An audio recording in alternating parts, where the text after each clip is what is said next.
Hi hello மக்களே, எல்லோருக்கும் வணக்கம். இன்றைக்கான வீடியோவில் வந்து நம்ம என்ன பார்க்க போகிறோம் அப்படின்னா, Indian polity previous year question சீரீஸில் டாபிக் நம்பர் 8 மத்திய மாநில உறவுகள் சம்பந்தமான கேள்விகள் தான் வந்து பார்க்க போகிறோம். முதல் கேள்வி, இந்திய அரசியலமைப்பு சட்ட விதி 280 விவாதிப்பது எதை பற்றியதுன்னு வந்து கேட்டிருக்காங்க. இதற்கான ஆன்சர் ஆப்ஷன் பி, நிதி ஆணையம். ஓகேங்களா, அதாவது ஆர்டிக்கல் 280 எதை பற்றி கூறுகிறது அப்படின்னா ஃபினான்ஸ் கமிஷனை பற்றி வந்து சொல்லியிருப்பாங்க. இந்த நிதி ஆணையம் அப்படின்றது குடியரசுத் தலைவரால் 5 ஆண்டுகளுக்கு ஒரு முறை வந்து அமைக்கப்படும். பை பிரசிடென்ட்டால் 5 years ஒன்ஸ் வந்து பார்த்திங்க அப்படின்னா இந்த நிதி ஆணையம் அப்படின்றது அமைக்கப்படும். என்ன காரணத்திற்காக அப்படின்னா, மத்திய அரசுக்கும் மாநில அரசுக்கும் இடையே நிதி பகிர்வு சம்பந்தமான பரிந்துரைகளை வழங்குவதற்காக இந்த நிதி ஆணையம் குடியரசுத் தலைவரால் 5 ஆண்டுகளுக்கு ஒரு முறை வந்து அமைக்கப்படுகிறது. முதல்ல இந்த நிதி ஆணையம் எப்போது அமைக்கப்பட்டது அப்படின்னா 1951 வந்து அமைக்கப்பட்டது. இதோட செயல்பாட்டு காலம் வந்து 1952 57 வரைக்கும். அப்போதைய அந்த நிதி ஆணையத்தின் தலைவராக வந்து யார் செயல்பட்டார் அப்படின்னா KC நியோகி என்பவர். ஓகேங்களா, தற்போது எத்தனையாவது நிதி ஆணையம் வந்து அமைக்கப்பட்டுள்ளது, அதோட ஆண்டு மற்றும் அதோட தலைவர் பெயர் வந்து தெரிந்தால் கமெண்டில் போட்டு விடுங்க. ஓகேங்களா, ரிமைனிங் ஆப்ஷன்ஸையும் வந்து பாருங்கள். ஆப்ஷன் ஏ, நிதி ஆயோக்னு வந்து கொடுத்துருக்காங்க. அதாவது நிதி ஆயோக் என்ற அமைப்பு வந்து அரசியலமைப்பு பேரவையால் வந்து உருவாக்கப்பட்டதா அப்படின்னா கிடையாது. இது வந்து பிளானிங் கமிஷனுக்கு பதிலாக வந்து உருவாக்கப்பட்டது. எப்போது அப்படின்னா ஜனவரி 1, 2015 மத்திய அரசாங்கத்தால் வந்து இந்த நிதி ஆயோக் என்ற அமைப்பு வந்து அமைக்கப்பட்டிருக்கும். ஜனவரி 1, 2015 திட்டக்குழுவிற்கு பதிலாக நிதி ஆயோக் என்ற அமைப்பு வந்து மத்திய அரசு நிறுவியது. அடுத்தது ஆப்ஷன் சி மற்றும் டி வந்து பாருங்க. மத்திய பணியாளர் தேர்வாணையம் மற்றும் மாநில பணியாளர் தேர்வாணையம்னு வந்து கொடுத்துருக்காங்க. இது ரெண்டுமே வந்து இந்திய அரசியலமைப்பில் தனித்தனியான சட்டங்கள் இயற்றப்பட்டு உள்ளதா அப்படின்னா கிடையாது. ரெண்டுத்துக்குமே வந்து சேர்த்து பொதுவாக தான் வந்து சொல்லியிருக்காங்க. விதிகள் வந்து பார்க்கலாம். ஆர்டிக்கல் 315 323 வரைக்குமே அரசு பணியாளர் தேர்வாணையங்களை பற்றி தான் வந்து சொல்லியிருப்பாங்க. சரிங்களா, இது பப்ளிக் சர்வீஸ் கமிஷன்ஸை பற்றி 315 323 வரைக்கும் குறிப்பிடப்பட்டிருக்கும். இது எதுக்கு பொருந்தும் அப்படின்னா மத்தியத்துக்கும் பொருந்தும் மாநிலத்துக்கும் பொருந்தும். ஓகேங்களா, அடுத்தது இரண்டாவது கேள்வி, பின்வரும் இந்திய பாராளுமன்ற குழுக்களில் எந்த ஒன்று நிதி விவகாரங்களுடன் தொடர்புடையது அல்ல அப்படின்னு வந்து கேட்டிருக்காங்க. இது கொஞ்சம் எக்ஸ்பிளைன் பண்ணுற மாதிரி தான் இருக்கும். அப்போ தான் இந்த கான்செப்ட் வந்து புரியும். ஓகேங்களா, ஏன்னா இது வந்து ரிப்பீட்டட் கொஷின்ஸ். இதுக்கப்புறம் இந்த கேள்வி வந்தது அப்படின்னா ஈஸியாக ஒரு மார்க் வந்து ஸ்கோர் பண்ணிக்கலாம். இந்திய பாராளுமன்ற குழுக்கள்னு எடுத்துக்கிட்டிங்க அப்படின்னா 2 வகையான குழுக்கள் இருக்கும். ஒன்று வந்து பார்த்திங்க அப்படின்னா நிலைக்குழு, ஸ்டாண்டர்ட் கமிட்டி அல்லது பர்மனன்ட் கமிட்டின்னு வந்து சொல்லுவாங்க, நிலைக்குழு. இரண்டாவது வந்து பார்த்திங்க அப்படின்னா தற்காலிக குழு, டெம்பரரி கமிட்டி. ஓகேங்களா, இந்த நிலைக்குழுவில் 6 குழுக்கள் வந்து அந்த 6 குழுக்களில் முதலாவது இடத்துல இருக்கக்கூடிய குழுவின் பெயர் நிதிக்குழு. இந்த நிதிக்குழுவில் 3 குழுக்கள் வந்து அடங்கும். ஒன்று PAC, இரண்டாவது EC, மூன்றாவது CPU. இந்த PAC அப்படின்றது பப்ளிக் அக்கௌண்ட்ஸ் கமிட்டி, பொது கணக்கு குழு அப்படின்றது வந்து தமிழில் சொல்லுவாங்க. ஆப்ஷன் ஏழு கொடுத்துருக்காங்க. ஓகேங்களா, இரண்டாவது EC எஸ்டிமேட் கமிட்டி, மதிப்பீட்டு குழுன்னு வந்து சொல்லுவாங்க. ஆப்ஷன் பியில் வந்து கொடுத்துருக்காங்க. மூன்றாவது CPU committee on public undertaking, பொதுத்துறை நிறுவனங்களுக்கான குழுன்னு வந்து சொல்லுவாங்க. இது ஆப்ஷன் சியில் வந்து கொடுத்துருக்காங்க. ஓகேங்களா, இப்போது இரண்டாவது கேள்வி என்ன அப்படின்னா, இந்திய பாராளுமன்ற குழுக்களில் எந்த ஒன்று நிதி விவகாரங்களுடன் தொடர்புடையது அல்ல அப்படின்றத தான் வந்து கொஸ்டினாக கேட்டிருக்காங்க. சரிங்களா, பாராளுமன்ற குழுக்களில் 2 வகை இருக்குது. ஒன்று நிலைக்குழு, இன்னொன்று தற்காலிக குழு. நிலைக்குழுக்களில் 6 குழுக்கள் வந்து அடங்கும். அதில் முதலாவதாக இருக்கக்கூடியது நிதிக்குழு. சரிங்களா, இந்த நிதிக்குழுக்கு கீழே தான் இந்த 3 குழுக்கள் வந்து அடங்கும். அப்போ இந்த 3 குழுக்களுமே ஆப்ஷன் ABC மூன்றுமே வந்து எதோட தொடர்புடையது அப்படின்னா நிதியோட தொடர்புடையது. ஓகேங்களா, அப்போ இது வந்து நம்ம ஆன்சராக வந்து செலக்ட் பண்ண முடியாது. Answer option D. ஓகேங்களா, அரசு உத்தரவாதங்களுக்கான குழு தான் இரண்டாவது கேள்விக்கான ஆன்சர். இந்த குழு வந்து பார்க்கலாம். இந்த குழு சம்பந்தமான சில தகவல்களை வந்து பார்க்கலாம். அரசு உத்தரவாதங்களுக்கான குழு அப்படின்றது இந்திய பாராளுமன்ற குழுக்களில் நிலைக்குழுக்களில் ஒன்று தான். சரிங்களா, இந்த 6 குழுக்கள்னு சொன்னோம்ல, அதில் இருக்கக்கூடிய ஒரு குழுவோட பெயர் தான் இந்த அரசு உத்தரவாதங்களுக்கான குழு. இந்த குழு என்ன பண்ணும் அப்படின்னா, ராஜ்யசபா மற்றும் லோக்சபா இரண்டிலுமே வந்து அமைச்சர்களால் வழங்கப்படுகின்ற அந்த உறுதிமொழிகள் உத்தரவாதங்கள் வந்து சரியாக வந்து நடைமுறைப்படுத்தியிருக்காங்களா அப்படின்றத கண்காணிக்கக்கூடிய ஒரு குழுவாக வந்து செயல்படும். ஓகேங்களா? அப்போ இந்த அரசு உத்தரவாதங்களுக்கான குழு அப்படின்றது நிர்வாகம் சம்மந்தப்பட்டது, நிதி சம்மந்தப்பட்டது கிடையாது.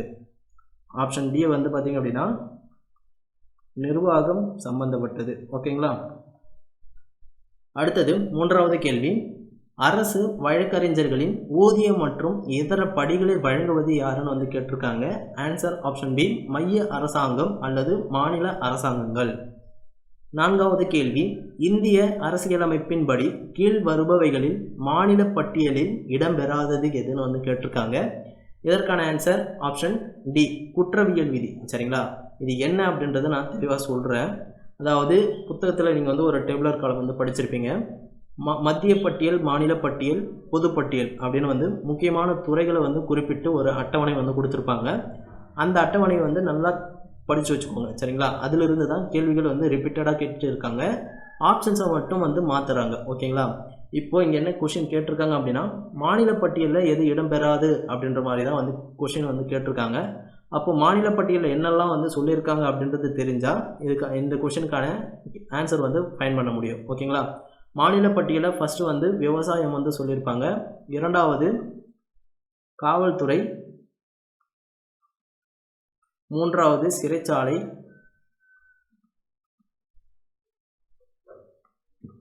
நான்காவது பொது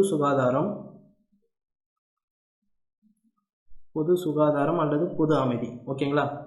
ஐந்தாவது நிலம், ஆறாவது மது, ஏழாவது வர்த்தகம் அதாவது வணிகம். ஓகேங்களா? அதாவது இரு மாநிலங்களுக்கு இடையான வர்த்தகம் மற்றும் வணிகத்தை பற்றி மாநில பட்டியலில் வந்து கொடுத்துருப்பாங்க.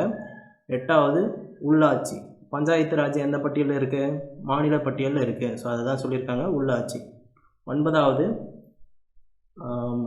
கால்நடை வளர்ப்பு. ஓகேங்களா? கால்நடை வளர்ப்பு மற்றும் பாதுகாப்பு அப்படின்றது மாநில பட்டியலில் இருக்குது, கால்நடை வளர்ப்பு. பத்தாவது வந்து பார்த்திங்க அப்படின்னா மாநில பொதுப்பணி. ஸோ இதுதான் இந்த 10 முக்கியமான துறைகள் அப்படின்றத புத்தகத்தில் வந்து மென்ஷன் பண்ணி கொடுத்துருப்பாங்க. இப்போது உங்கள் ஆப்ஷன் ஏ வந்து பார்த்திங்க அப்படின்னா காவல்துறைன்னு வந்து கொடுத்துருக்காங்க. காவல்துறை மாநில பட்டியலில் இருக்குது. பொது அமைதி அப்படின்றது பொது சுகாதாரம்னு வந்து கொடுத்துருக்காங்க, இதுவும் வந்து இருக்குது. சிறைச்சாலை அப்படின்றது சிறைச்சாலையும் இருக்குது. அப்போ இந்த மூன்றுமே வந்து மாநில பட்டியலில் இடம்பெறும். குற்றவியல் விதி அப்படின்றது பொதுப்பட்டியலில் இடம்பெறும். சரிங்களா? குற்றவியல் சம்பந்தமான சட்டம் மற்றும் விதிகள் அப்படின்றது பொதுப்பட்டியலில் இடம்பெறும். புத்தகத்தில் இருக்காது, மென்ஷன் பண்ணியிருக்க மாட்டாங்கன்னு நினைக்கிறேன். எழுதி வச்சு படிச்சுக்கோங்க. ஓகேங்களா? அடுத்தது ஐந்தாவது கேள்வி, மத்திய மாநில உறவு சம்பந்தமாக இந்திய அரசால் சர்க்காரிய குழு அமைக்கப்பட்ட ஆண்டு வந்து கேட்டிருக்காங்க. Answer option C, 1983. ஓகேங்களா? அதாவது மத்திய அரசு என்ன பண்ணுறாங்க அப்படின்னா, மத்தியத்துக்கும் மாநிலத்துக்கும் இருக்கக்கூடிய உறவுகளை ஆராய்வதற்காக அமைக்கப்பட்ட முதல் குழு தான் சர்க்காரிய குழு. எப்போது அமைக்கப்பட்டது அப்படின்னா 1983 அமைக்கிறாங்க. இந்த குழு வந்து 3 பேர் கொண்ட குழு. சரிங்களா? 3 பேர் கொண்ட குழு. அது யார் யார் அப்படின்றத வந்து சொல்கிறேன். ஃபர்ஸ்ட் தலைவர் RS சர்க்காரியா. இரண்டாவது வந்து பார்த்திங்க அப்படின்னா B சிவராமன். மூன்றாவது RS சென்னு. சரிங்களா? இந்த 3 நபர்கள் கொண்ட குழு தான் சர்க்காரிய குழுவில் வந்து இருப்பாங்க. இந்த குழு எப்போது அமைக்கப்பட்டது? 1983 அமைக்கப்பட்டது. இந்த குழு தன்னுடைய அறிக்கையை வந்து 1988 வந்து அறிக்கை அளித்தது. ஓகேங்களா? ஸோ அந்த அறிக்கையில் என்ன சொல்லியிருப்பாங்க அப்படின்னா 247 பரிந்துரைகளை வந்து இந்த சர்க்காரிய குழு வந்து பரிந்துரை வழங்கியது. அடுத்தது இந்த 247 பரிந்துரைகளில் 180 பரிந்துரைகளை மத்திய அரசு வந்து நடைமுறைப்படுத்தியிருக்கும். ஓகேங்களா? 247 பரிந்துரைகளில்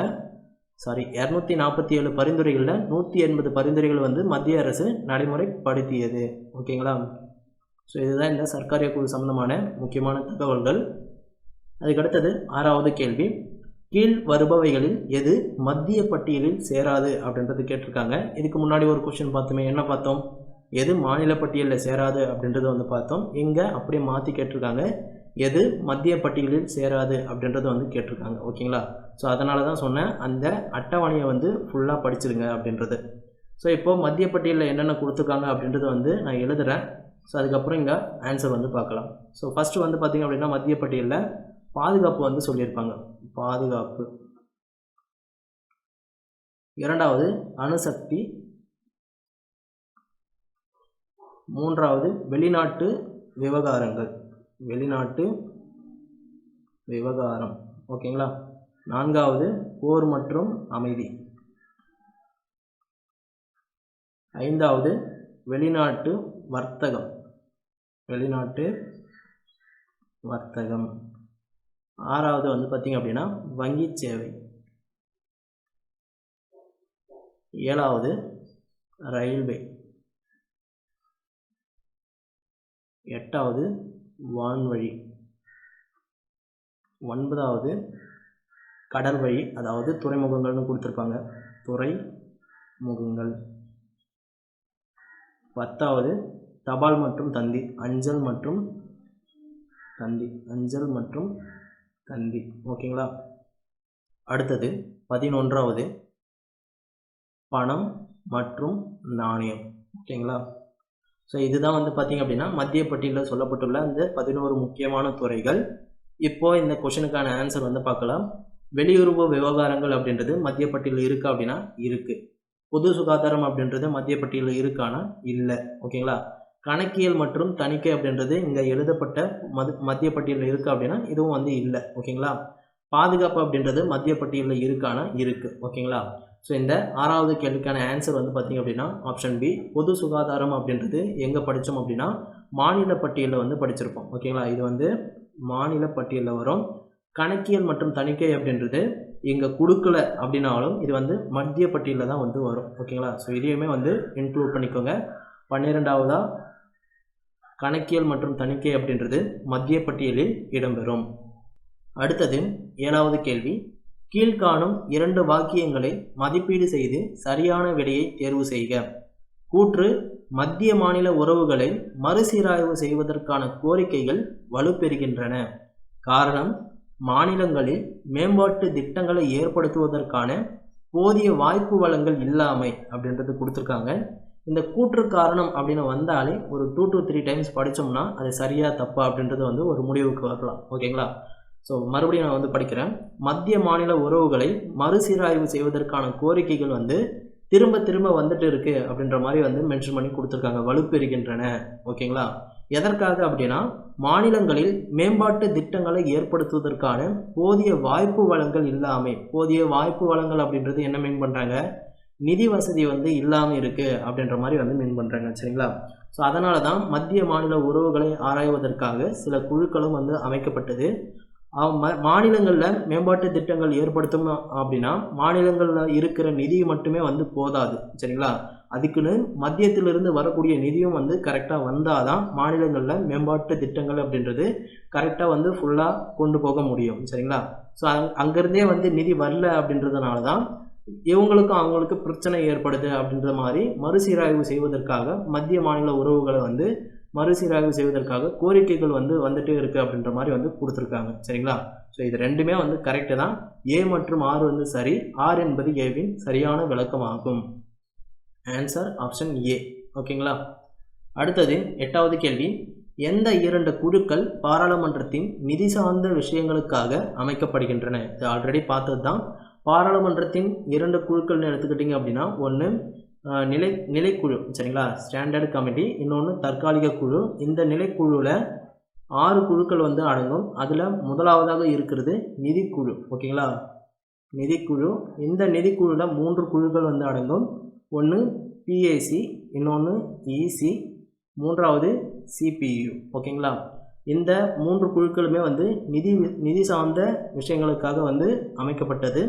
அது என்ன அப்படின்றத பார்த்தோம் அப்படின்னா பொது கணக்கு குழு பிஏசி மற்றும் மதிப்பீட்டு குழு எஸ்டிமேட் கமிட்டி. இது ரெண்டும் தான் வந்து இங்கே கொடுக்கப்பட்ட 4 ஆப்ஷனில் நிதி சார்ந்த விஷயங்களுக்காக அமைக்கப்பட்ட குழு.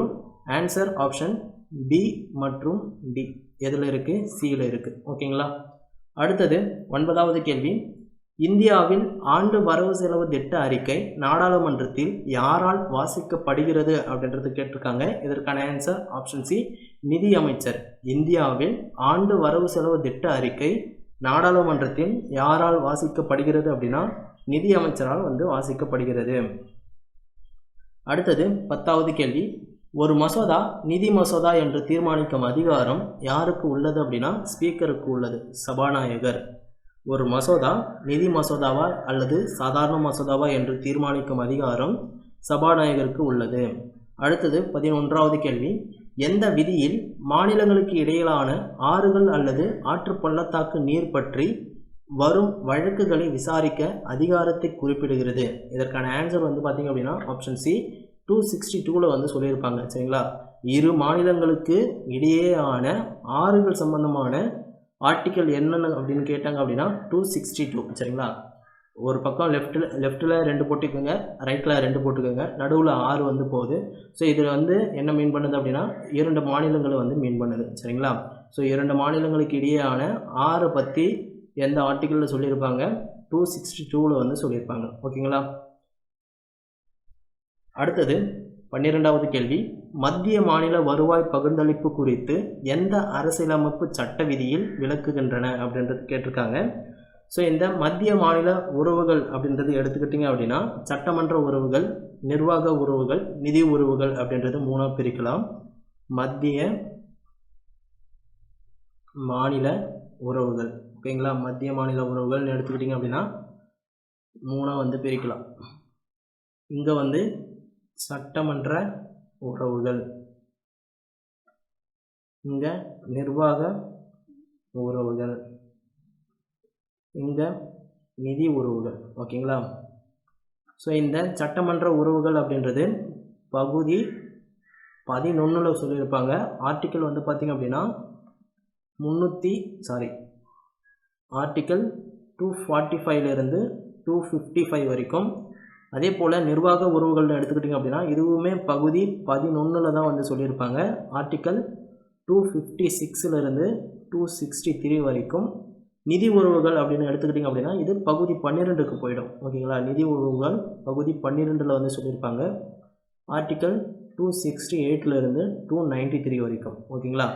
இப்போது 12வது கேள்வி பாருங்கள். மத்திய மாநில வருவாய் பகிர்ந்தளிப்பு நிதி சார்ந்த உறவுகளை பற்றி கேட்டிருக்காங்க. எந்த ஆர்டிக்கல் இருந்து எந்த ஆர்டிக்கல் வரைக்கும் அப்படின்னா இங்கே ஆரம்பிக்கிறது நிதி சார்ந்த உறவுகள் பற்றி ஆர்டிக்கல் ஆரம்பிக்கிறது 268 தான் ஆரம்பிக்குது. ஆப்ஷன் பி, சி, டி எல்லாமே பார்த்திங்க அப்படின்னா தப்பாக இருக்குது. 268 அப்படின்றது ஆப்ஷன் ஏல தான் ஆரம்பிக்குது. ஆன்சர் ஆப்ஷன் ஏ தான். அடுத்தது 13வது கேள்வி. வரி விதிப்பின் மூலம் கிடைக்கும் வருமானத்தை மைய அரசுக்கும் மாநில அரசுக்கும் இடையே பகிர்வது யார் முடிவு செய்வார் அப்படின்றது கேட்டிருக்காங்க. இதற்கான ஆன்சர் ஆப்ஷன் பி, நிதிக்குழு. சரிங்களா? ஃபைனான்ஸ் கமிஷன் தான் மத்திய அரசிடம் இருந்து மாநில அரசுக்கும் அந்த வரியை பகிர்வு செய்வது பற்றி முடிவெடுக்கும். அடுத்தது 14வது கேள்வி. மத்திய மற்றும் மாநில உறவுகளை ஆராய தமிழகத்தில் அமைக்கப்பட்ட குழு எதுன்னு கேட்டிருக்காங்க. ஆன்சர் ஆப்ஷன் பி, ராஜமன்னார் குழு. சரிங்களா? இந்த ராஜமன்னார் குழு அப்படின்றது எப்போது அமைக்கப்பட்டது அப்படின்னா 1969 அமைக்கப்பட்டது. இந்த குழு தன்னுடைய அறிக்கையை 1971 அறிக்கையை சப்மிட் பண்ணியிருக்கும். ஓகேங்களா?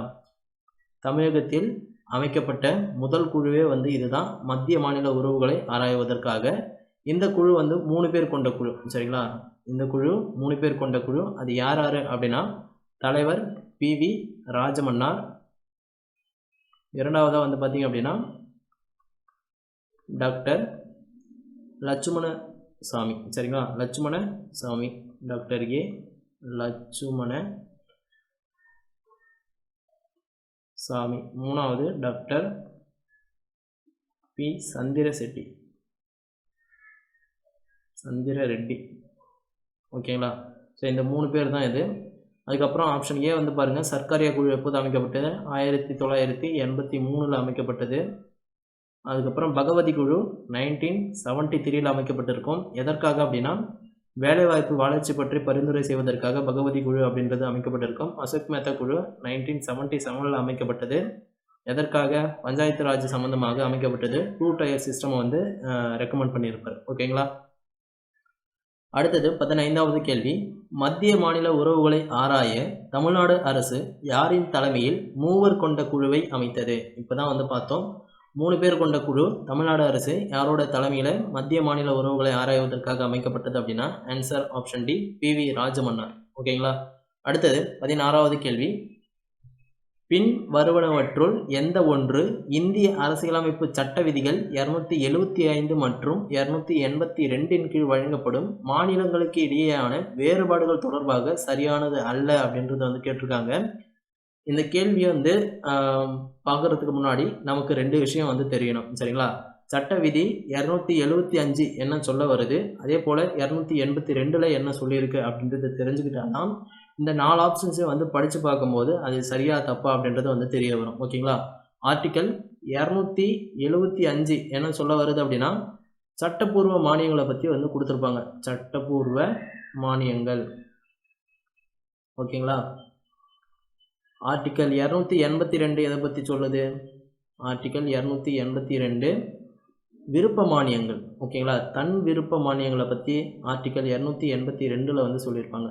தன் விருப்ப மானியங்கள். ஸோ இது என்ன அப்படின்னா, இப்போ ஆர்டிக்கல் 275 சொல்லியிருக்காங்களே சட்டப்பூர்வ மானியங்கள் அப்படின்றது மத்திய அரசு மாநிலங்களுக்கு கட்டாயமாக ஒதுக்கக்கூடிய அந்த கொடுக்கக்கூடிய நிதிகளை பற்றி சட்டப்பூர்வ மானியங்கள்னு வந்து சொல்லுவோம். அதே போல் மத்திய அரசு ஒரு மாநிலத்துக்கு வந்து நிதி உதவி பண்ணணும் அப்படின்றத நினைக்கும் போது அது 282 கீழே வரும். ஓகேங்களா. சட்டப்பூர்வமாக கொடுக்கக்கூடிய மானியங்கள் வேறு, தன் விருப்பத்தின் அடிப்படையில் மானியங்கள் ஒரு மாநிலத்துக்கு கொடுக்கறது வேறு. சரிங்களா. ஸோ அது சம்மந்தமான 4 ஆப்ஷன்ஸ் தான் வந்து இங்கே கொடுத்துருப்பாங்க. இது வந்து பார்க்கலாம். ஓகேங்களா. விதி 275 கீழ் வழங்கப்படும் மானிய உதவி சட்டப்படியானது. விதி 282 கீழ் வழங்கப்படும் மானியம் அப்படின்றது விருப்புரிமை, அதாவது விருப்பத்தின் அடிப்படையில் வழங்கக்கூடியது அப்படின்றது வந்து சொல்லியிருக்காங்க. ஓகேங்களா. அப்போது ஆப்ஷன் ஏ அப்படின்றது கரெக்டு தான். சரிங்களா. 275 அப்படின்றது சட்டப்பூர்வம், 282 அப்படின்றது விருப்ப மானியம். ஆப்ஷன் பி, விதி 282 கீழ் மத்திய அரசுக்கு திட்டம் சாரா செலவினங்களுக்கு மானிய உதவி வழங்குவது அதிகாரம் உள்ளது அப்படின்றது வந்து கொடுத்துருக்காங்க. மத்திய அரசுக்கு திட்டம் சாரா செலவினங்களுக்கு மானிய உதவி வழங்க அதிகாரம் உள்ளது. அதாவது தன் விருப்பத்தின் அடிப்படையில் என்ன பண்ண முடியும், மானிய உதவி வந்து கொடுக்க முடியும் அப்படின்றத வந்து சொல்லியிருக்காங்க. இதுவுமே வந்து கரெக்டு தான். அடுத்தது ஆப்ஷன் சி, விதி 275 கீழ் நிதி ஆணையத்தின் பரிந்துரையின் பேரில் எடுக்கப்பட்ட முடிவுகளின் அடிப்படையில் மானியங்களை வழங்கலாம் அப்படின்றத வந்து சொல்லியிருப்பாங்க. சரிங்களா. ஸோ இதுக்காக தான் ஆர்டிக்கல் 280 நிதி ஆணையம் வந்து குடியரசுத் தலைவரால் ஒவ்வொரு 5 வருடங்களுக்கும் ஒரு முறை வந்து அமைக்கப்படுவது அப்படின்றத வந்து சொல்லியிருக்காங்க. ஃபர்ஸ்ட் கொஸ்டினே இதுதான் வந்து பார்த்தோம். ஸோ இந்த நிதி ஆணையம் என்ன பண்ணும் அப்படின்னா மத்திய அரசுக்கும் மாநில அரசுக்கும் இடையே இருக்கக்கூடிய வரி மற்றும் நிதி பகிர்வு சம்பந்தமான பரிந்துரைகளை வழங்கும். ஓகேங்களா. ஸோ அந்த பரிந்துரையின் அடிப்படையில் தான் மத்திய அரசு மாநிலங்களுக்கு சட்டப்பூர்வ நிதிகள் அப்படின்றது கொடுக்கப்படுகிறது. அப்போது ஆர்டிக்கல் 275 அப்படின்றது இங்கே கரெக்டாக தான் வந்து கொடுத்துருக்காங்க. ஓகேங்களா. ஆப்ஷன் டி வந்து பாருங்கள், விதி 282 கீழ் அமைச்சரவை குழு பரிந்துரையின் அடிப்படையில் மானியங்களை வழங்கலாம் அப்படின்னு வந்து கொடுத்துருக்காங்க. சரிங்களா. அதாவது ஆர்டிக்கல் 282 அப்படின்றது தன் விருப்பத்தின் அடிப்படையில் மாநிலங்களுக்கு கொடுக்கக்கூடிய அந்த மானியம். சரிங்களா. ஸோ அதை வந்து அமைச்சரவை குழு வந்து பரிந்துரை பண்ணால் கொடுக்குமா அப்படின்னா கிடையாது. சரிங்களா. இது வந்து அதோட விருப்பப்பட்டால் கொடுக்கலாம், அல்லது கொடுக்காம கூட போகலாம். இதுக்கு வந்து அமைச்சரவை குழு வந்து பரிந்துரை பண்ணால் கொடுத்துருமா என்ன, கிடையாது. அப்போ இது வந்து தவறானது. ஓகேங்களா. இந்த தவறானது எதுன்னு தான் வந்து கேட்டிருக்காங்க. Answer option D. அடுத்தது 17வது கேள்வி, இந்திய அரசியலமைப்பின் பின்வரும் எந்த விதி தேசிய நலன் கருதி பாராளுமன்றம் மாநில பட்டியலில் உள்ள ஒரு அதிகாரத்தை எடுத்து சட்டம் இயற்றலாம் என கூறுகிறது? ஃபர்ஸ்ட்டு, மாநில பட்டியலில் உள்ள ஒரு அதிகாரம் அல்லது ஒரு துறையின் மீது பாராளுமன்றம் சட்டம் இயற்றலாமா அப்படின்னா எஸ், இயற்றலாம். அதற்கு என்ன பண்ணணும் அப்படின்னா மாநிலங்களவையில், ஓகேங்களா, மாநிலங்களவையில் ஒரு தீர்மானம் வந்து கொண்டு வந்து அந்த தீர்மானம் வந்து நிறைவேற்றப்பட்டால் பாராளுமன்றம் தாராளமாக மாநில பட்டியலில் உள்ள ஒரு துறையின் மீது வந்து சட்டம் வந்து இயற்றலாம் அப்படின்றது ஆர்டிக்கல் 249 வந்து சொல்லப்பட்டு இருக்கும். சரிங்களா. 17th கொஸ்டினுக்கான answer option D, 249. மாநிலங்களவையில் இந்த தீர்மானம் வந்து 3/2 பங்கு உறுப்பினர்களின் ஆதரவுடன் நிறைவேற்றப்பட வேண்டும். ஓகேங்களா. ஸோ இந்த மாதிரி தீர்மானம் நிறைவேற்றப்பட்ட பிறகு பாராளுமன்றத்தால் கொண்டு வரப்படுகின்ற அந்த சட்டம் வந்து எவ்வளோ காலத்திற்கு வந்து செல்லும் அப்படின்னா 1 இயர் வரைக்கும் செல்லும். ஓகேங்களா?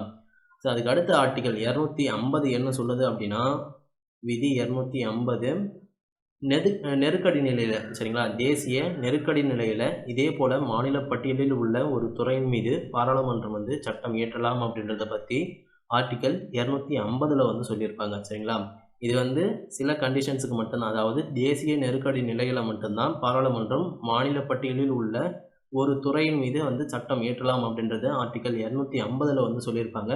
சாதாரணமாக வந்து சாதாரண டைமில் வந்து சட்டம் இயற்றணும் அப்படின்னா அது வந்து 249 படி வந்து ஃபாலோ பண்ணுவாங்க. ஓகேங்களா? ஸோ இந்த ஆர்டிகல் 250 கீழே தேசிய நெருக்கடி நிலையில் மாநில பட்டியலில் சட்டம் இயற்றினாங்க அப்படின்னா அந்த சட்டம் எவ்வளோ காலத்திற்கு வந்து செல்லும் அப்படின்னா 6 மாத காலங்கள் வரை செல்லும். ஓகேங்களா? ஸோ சாதாரணமாக நார்மலாக வந்து இயற்றப்பட்டது அப்படின்னா 1 இயர் வரைக்கும் வந்து செல்லும். தேசிய நெருக்கடி நிலையில் வந்து சட்டம் இயற்றப்பட்டால் அது வந்து 6 மாத காலங்கள் வரை செல்லும். ஓகேங்களா? அடுத்தது 18வது கேள்வி. மத்திய அரசுக்கும் மாநில அரசுக்கும் அதிகார பங்கீடு என்பது எதில் வந்து குறிப்பிடப்பட்டுள்ளது அப்படின்னா 7th ஷெட்யூலில் வந்து சொல்லப்பட்டிருக்கும். ஆன்சர் ஆப்ஷன் சி, 7வது அட்டவணையில் தான் மத்திய அரசுக்கும் மாநில அரசுக்கும் இடையான அதிகார பகிர்ந்தளித்தல் பற்றி குறிப்பிடப்பட்டிருக்கும். ஓகேங்களா? தற்போது வந்து பார்த்திங்க அப்படின்னா மத்திய பட்டியலில் எத்தனை துறைகள் இருக்குது, மாநில பட்டியலில் எத்தனை துறைகள் இருக்குது அப்படின்றத வந்து பார்க்கலாம். பொதுப்பட்டியலில் எத்தனை இருக்குது அப்படின்னா 52 இருக்குது. மாநில பட்டியலில் 59 இருக்குது. ஓகேங்களா? 59. இதுக்கு முன்னாடி 61 இருந்தது. மத்திய பட்டியலில் 100 இருந்தது. தற்போது வந்து பார்த்திங்க அப்படின்னா 98 தான் இருக்குது. ஓகேங்களா? இது வந்து தற்போது உள்ள டேட்டா படி. ஓகேங்களா? புத்தகத்தில் 100 இருக்கும், மாநில பட்டியலில் 61 இருக்கும். சரிங்களா? நான் கரண்ட் டேட்டா வந்து சொல்கிறேன். தற்போது வந்து மத்திய பட்டியலில் 98ம் மாநில பட்டியலில் 59ம் பொதுப்பட்டியல் 52ம் இருக்கும். ஓகேங்களா? அடுத்தது 19வது கேள்வி. இந்திய அரசியலமைப்பில் கல்வி வந்து எந்த பட்டியலில் இருக்குது அப்படின்னா தற்போது பொதுப்பட்டியலில் இருக்குது. ஓகேங்களா? கல்வி வந்து தற்போது பொதுப்பட்டியலில் அமைந்துள்ளது. அடுத்தது 20வது கேள்வி. ஓர் மாநிலத்தில் நிதி மசோதா அறிமுகப்படுத்தப்படுவது எங்கு அப்படின்றது வந்து கேட்டிருக்காங்க. ஆப்ஷன் ஏ வந்து பாருங்கள், சட்டமன்ற மேலவை அப்படின்றது தமிழ்நாட்டில் இருக்குது அப்படின்னா இல்லை, கலைக்கப்பட்டது. சரிங்களா? 1986 வந்து சட்ட மேலவை அப்படின்றது கலைக்கப்பட்டு இருக்கும். இதற்கான ஆன்சர் ஆப்ஷன் பி, சட்டப்பேரவையில் மட்டும்தான் நிதி மசோதா அப்படின்றது அறிமுகப்படுத்தப்படுகிறது. அடுத்தது 21வது கேள்வி. கூட்டாட்சி அரசாங்க முறைக்கு எது சிறப்பு அம்சம் அல்ல அப்படின்றது வந்து கேட்டிருக்காங்க. ஃபஸ்ட்டு வந்து நம்ம கூட்டாட்சி அரசாங்க முறைக்கான சிறப்பு அம்சங்களை தெரிஞ்சுக்கிட்டோம் அப்படின்னா அந்த ஆப்ஷன்ஸை வந்து இதில் ஈஸியாக ஃபைண்ட் பண்ணலாம். ஓகேங்களா? கூட்டாட்சி அரசாங்க முறைக்கான சிறப்பு அம்சங்கள் என்னென்ன அப்படின்றது வந்து பார்க்கலாம். ஃபஸ்ட்டு ஒன்று வந்து எழுதப்பட்ட அரசியலமைப்பு. ஓகேங்களா? ஃபஸ்ட்டு ஒன்று எழுதப்பட்ட அரசியலமைப்பு. இரண்டாவது அதிகார பகிர்வு. மூன்றாவது ஈரவை சட்டமன்றம் அல்லது நாடாளுமன்றம். அடுத்தது 4வது சுதந்திரமான நீதிமன்றம் அல்லது நீதித்துறை. ஓகேங்களா? அடுத்தது வந்து பார்த்திங்க அப்படின்னா நெகிழா அரசியலமைப்பு.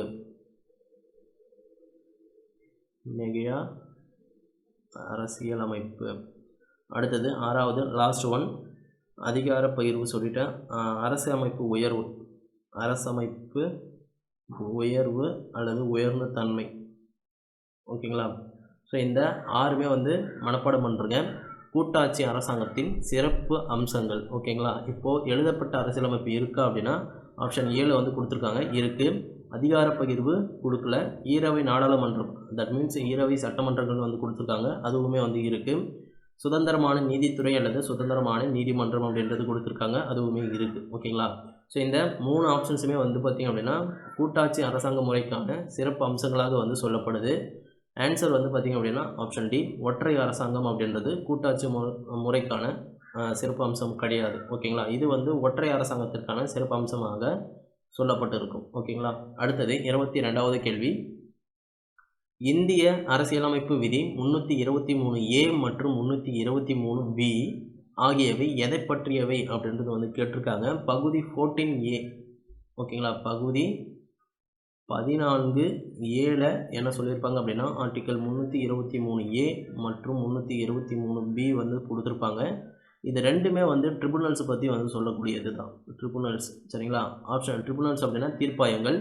ஆப்ஷனில் ஒரே ஒரு ஆப்ஷன் தான் இருக்குது. தீர்ப்பாயங்கள் அப்படின்றது பியில் மட்டும்தான் இருக்குது. Answer option B. இந்திய அரசியலமைப்பு விதி 323A மற்றும் 323B ஆகியவை எதை பற்றியது அப்படின்னா, பகுதி 14A வந்து 323A மற்றும் 323B வந்து கொடுத்துருப்பாங்க. இந்த 2 ஆர்டிகல்ஸுமே தீர்ப்பாயங்களை பற்றி தான் வந்து சொல்லியிருக்கும். அதாவது பாராளுமன்றம் மற்றும் சட்டமன்றங்கள் சட்டப்படி நிர்வாக தீர்ப்பாயங்களை அமைக்க வந்து அதிகாரம் அளிக்கிறது. அடுத்தது 23வது கேள்வி. கூற்று மற்றும் காரணம் கொடுத்துருக்காங்க. ராஜமன்னார் குழு வந்து IAS IPS ஆகியவற்றை வந்து ஒழிக்க பரிந்துரைத்தது. காரணம் IAS IPS ஆகியவை மாநில அளவிலான அமைச்சரவை பொறுப்புணர்வு மற்றும் கூட்டாட்சி கொள்கையை வந்து மீறுவதாக உள்ளது அப்படின்றது வந்து சொல்லியிருக்காரு. ஓகேங்களா. ஸோ ராஜமன்னார் பரிந்துரைகளை பற்றி வந்து பார்க்கும்போது நான் இதை சொல்கிறேன். ராஜமன்னார் குழு வந்து பார்த்திங்க அப்படின்னா IAS IPS ஆகிய பதவிகளை வந்து ஒழிக்கணும் அப்படின்றது வந்து சொல்லியிருப்பாரு. காரணம் என்ன அப்படின்னா, IAS IPS பதவிகள் அப்படின்றது மத்திய பணியாளர் தேர்வாணையம் மூலமாக தேர்வு செய்யப்பட்டு வருகிறவர்கள். ஓகேங்களா. இவங்க வந்து மாநிலத்துக்கு சாதகமாக இருக்க மாட்டாங்க, மத்திய அரசுக்கு தான் வந்து சாதகமாக இருப்பாங்க. அப்படின்றதுனால ராஜமன்னார் குழு என்ன பண்ணாங்க அப்படின்னா, IAS IPS பதவியை வந்து ஒழிச்சு கட்டுங்க அப்படின்ற மாதிரி வந்து சொல்லியிருப்பார். ரெக்கமெண்டேஷனில் வந்து சொல்லியிருப்பார். ஸோ அது மட்டும் இல்லாமல் இது மாநில அமைச்சரவை பொறுப்புணர்வுக்கு வந்து அந்த கூட்டாட்சி தன்மையை வந்து இது வந்து மீறுவதாக உள்ளது அப்படின்றதும் வந்து சொல்லியிருப்பாரு. சரிங்களா. கூற்று காரணம் இரண்டுமே வந்து சரி. காரணம் கூற்றுக்கான சரியான விளக்கமாகும். ஆன்சர் ஆப்ஷன் ஏ. அடுத்தது 24வது கேள்வி. 1969 டாக்டர் PV ராஜமன்னார் குழு வந்து ஏற்படுத்தப்பட்டது. என்ன காரணத்திற்காக ஏற்படுத்தப்பட்டது அப்படின்னா, மத்திய மாநில உறவுகளை ஆராய்வதற்காக தமிழ்நாடு அரசால் சரிங்களா தமிழ்நாடு அரசாங்கத்தால் 1969 ராஜமன்னார் குழு அப்படின்றது அமைக்கப்பட்டிருக்கும். இது வந்து 3 நபர் கொண்ட குழு. இந்த குழு வந்து எப்போது அறிக்கை வந்து அளித்தது அப்படின்னா 1971 அறிக்கை அளித்தது. இந்த குழுவின் பரிந்துரைகளில் சிலது வந்து பார்க்கலாம். சரிங்களா. குழுவின் பரிந்துரைகளில் முதலாவதாக இருக்கிறது விதி 263 படி. சரிங்களா. விதி 263 படி இன்டர் ஸ்டேட் கவுன்சிலை வந்து அமைக்க சொல்லி இந்த குழு வந்து பரிந்துரை பண்ணியிருக்கும். Inter state council. ஓகேங்களா. அடுத்தது IAS IPS பதவிகளை வந்து ஒழிச்சு கட்டுங்க அப்படின்றது வந்து சொல்லியிருக்கும். சரிங்களா. IAS IPS பணிகள் அப்படின்றது மத்திய அரசுக்கு சாதகமான பணிகள் அப்படின்றதுனால இந்த ராஜமன்னார் குழு என்ன பண்ணாங்க அப்படின்னா, இந்த 2 பதவிகளை வந்து ஒழிச்சு கட்டுங்க, ஒழிங்க அப்படின்ற மாதிரி வந்து சொல்லியிருப்பாங்க. மூன்றாவதாக வந்து பார்த்திங்க அப்படின்னா, வரி விதிக்கும் அதிகாரம் மாநில அரசுக்கு கொடுங்க அப்படின்றத வந்து சொல்லியிருப்பாங்க. வரி விதிக்கும் அதிகாரம் மாநில அரசுக்கு கொடுங்க அப்படின்றத வந்து சொல்லியிருப்பாங்க. ஓகேங்களா. அடுத்தது 4வது நிதிக்குழு அப்படின்றது ஒரு நிரந்தர அமைப்பாக வந்து மாற்றுங்க அப்படின்ற மாதிரியும் வந்து ரெக்கமெண்டேஷனை கொடுத்துருப்பாரு. ஓகேங்களா. நிரந்தரமாக மாற்றுங்க. ஸோ மறுபடியும் சொல்கிறேன். ராஜமன்னார் குழுவின் பரிந்துரைகளில் ஃபஸ்ட்டாக வந்து இருக்கிறது விதி 263 படி மத்தியத்துக்கும் மாநிலத்துக்கும் இடையேயான குழு வந்து அமைக்க சொல்லியிருப்பார். அதாவது இன்டர் ஸ்டேட் கவுன்சிலை வந்து அமைங்க அப்படின்ற மாதிரி வந்து சொல்லியிருப்பாரு. அதுக்கடுத்தது மத்திய அரசுக்கு சாதகமான பதவிகளான IAS IPS பதவிகளை வந்து ஒழிச்சு கட்டுங்க அப்படின்றத வந்து சொல்லியிருப்பார். அதுக்கப்புறம் மத்திய அரசுக்கிட்ட இருக்கிற அந்த வரி விதிக்கும் அதிகாரம் அப்படின்றது மாநில அரசுக்கும் வந்து கொடுங்க அப்படின்ற மாதிரி வந்து சொல்லியிருப்பார். ஓகேங்களா. அடுத்ததான் நிதிக்குழு அப்படின்றது நிரந்தர குழுவாக வந்து மாற்றுங்க, நிரந்தர அமைப்பாக வந்து மாற்றுங்க அப்படின்றத வந்து சொல்லியிருப்பார். ஓகேங்களா. அடுத்தது 25வது கேள்வி. பொதுப்பட்டியல் என்னும் கருத்து எந்த நாட்டோட அரசியலமைப்பிலிருந்து பெறப்பட்டது அப்படின்னா, இதற்கான ஆன்சர் ஆப்ஷன் டி. ஆஸ்திரேலிய அரசியலமைப்பிலிருந்து பெறப்பட்டது. ஓகேங்களா. ஸோ பொதுப்பட்டியல் தவிர்த்து ஆஸ்திரேலிய அரசியலமைப்பிலிருந்து வேறு என்னெல்லாம் வந்து பெற்றோம் அப்படின்னா, வணிகம் மற்றும் வர்த்தகத்திற்கான சுதந்திரம். வணிகம் மற்றும் வர்த்தகத்திற்கான சுதந்திரம் வந்து ஆஸ்திரேலிய அரசியலமைப்பிலிருந்து பெறப்பட்டது. மற்றும் கூட்டமும் வந்து ஆஸ்திரேலிய அரசியலமைப்பிலிருந்து தான் வந்து பெறப்பட்டது. கூட்டம். ஓகேங்களா. ஸோ ரிமைனிங் ஆப்ஷன்ஸையும் வந்து பாருங்கள். ஆப்ஷன் ஏ இங்கிலாந்து அரசியலமைப்பில் வந்து கொடுத்துருக்காங்க. இங்கிலாந்து அரசியலமைப்பில் எடுத்துக்கிட்டோம்னா அப்படின்னா ஒற்றையாட்சி. சரிங்களா. ஒற்றை குடியுரிமை அப்படின்றது இங்கிலாந்து கான்ஸ்டியூஷனில் இருந்து தான் வந்து பெறப்பட்டது. கனடா எடுத்துக்கிட்டிங்க அப்படின்னா மத்திய அரசுடன் கூடிய ஒரு வலுவான கூட்டாட்சி வந்து கனடா அரசியலமைப்பிலிருந்து பெறப்பட்டது. அயர்லாந்து வந்து DPSP. ஓகேங்களா. DPSP என்ற கான்செப்ட் வந்து அயர்லாந்து அரசியலமைப்பிலிருந்து பெறப்பட்டது. அடுத்தது 26வது கேள்வி. கீழே கொடுக்கப்பட்டவைகளில் எது பாராளுமன்றத்தின் நிலைக்குழு அல்ல அப்படின்றது வந்து கேட்டிருக்காங்க. இதுவுமே ஆல்ரெடி பார்த்தது தான். பாராளுமன்றத்தின் நிலைக்குழுக்களில் 6 குழுக்கள் வந்து அடங்கும். அதில் முதலாவதாக இருக்கிறது நிதிக்குழு. சரிங்களா. ஃபஸ்ட்டாக இருக்கிறது நிதிக்குழு. இந்த நிதிக்குழுக்கு கீழே 3 குழுக்கள் வந்து வரும். ஓகேங்களா. ஃபர்ஸ்ட் ஒன் பிஏசி, இரண்டாவது இசி, மூன்றாவது சிபியு. ஓகேங்களா. பிஏசி அப்படின்றது பொது கணக்கு குழு, இசி அப்படின்றது மதிப்பீட்டு குழு, சிபியு அப்படின்றது பொதுத்துறை நிறுவனங்களுக்கான குழு. ஸோ இது மூன்றுமே வந்து பாராளுமன்றத்தின் நிலைக்குழுக்கள் ஆகும். ஆப்ஷன் பி அப்படின்றது நிலைக்குழு அல்ல. அடுத்தது 27வது கேள்வி, வரவு செலவு திட்டம் இயற்றுவதில் உள்ள பல்வேறு நிலைகளை சரியான வரிசையில் அமைக்கவும். ஸோ வரவு செலவு திட்டம் இயற்றுவதில் பல்வேறு நிலைகள்னு சொல்லியிருக்காங்களே, மொத்தம் எத்தனை நிலைகள் உள்ளது அப்படின்னா 6 நிலைகள் உள்ளது. ஓகேங்களா. முதலாவதாக வந்து பார்த்திங்க அப்படின்னா பட்ஜெட்டை தாக்கல் செய்வது. சரிங்களா. பட்ஜெட்டை தாக்கல் செய்வது, தட் மீன்ஸ் சட்டமன்றத்திற்கு சமர்ப்பித்தல் அப்படின்றத வந்து இங்கே கொடுத்துருக்காங்க. பட்ஜெட்டை தாக்கல் செய்தல். அடுத்தது இரண்டாவது பொது விவாதம் வந்து நடைபெறும். பொது விவாதம். ஓகேங்களா. மூன்றாவது துறை வாரியான ஆய்வு. துறை வாரியான குழுக்கள் மூலம் ஆய்வு. குழுக்கள் மூலம் ஆய்வு வந்து நடத்தப்படும். ஓகேங்களா. அடுத்தது நான்காவது மானிய கோரிக்கை மீதான வாக்கெடுப்பு. மானிய கோரிக்கை மீதான வாக்கெடுப்பு. கோரிக்கை வாக்கெடுப்பு. அடுத்தது ஐந்தாவது ஒதுக்கீட்டு மசோதா. ஓகேங்களா. ஒதுக்கீட்டு மசோதா. ஆறாவது நிதி மசோதா. ஓகேங்களா. ஸோ இப்போ பார்க்கலாம்.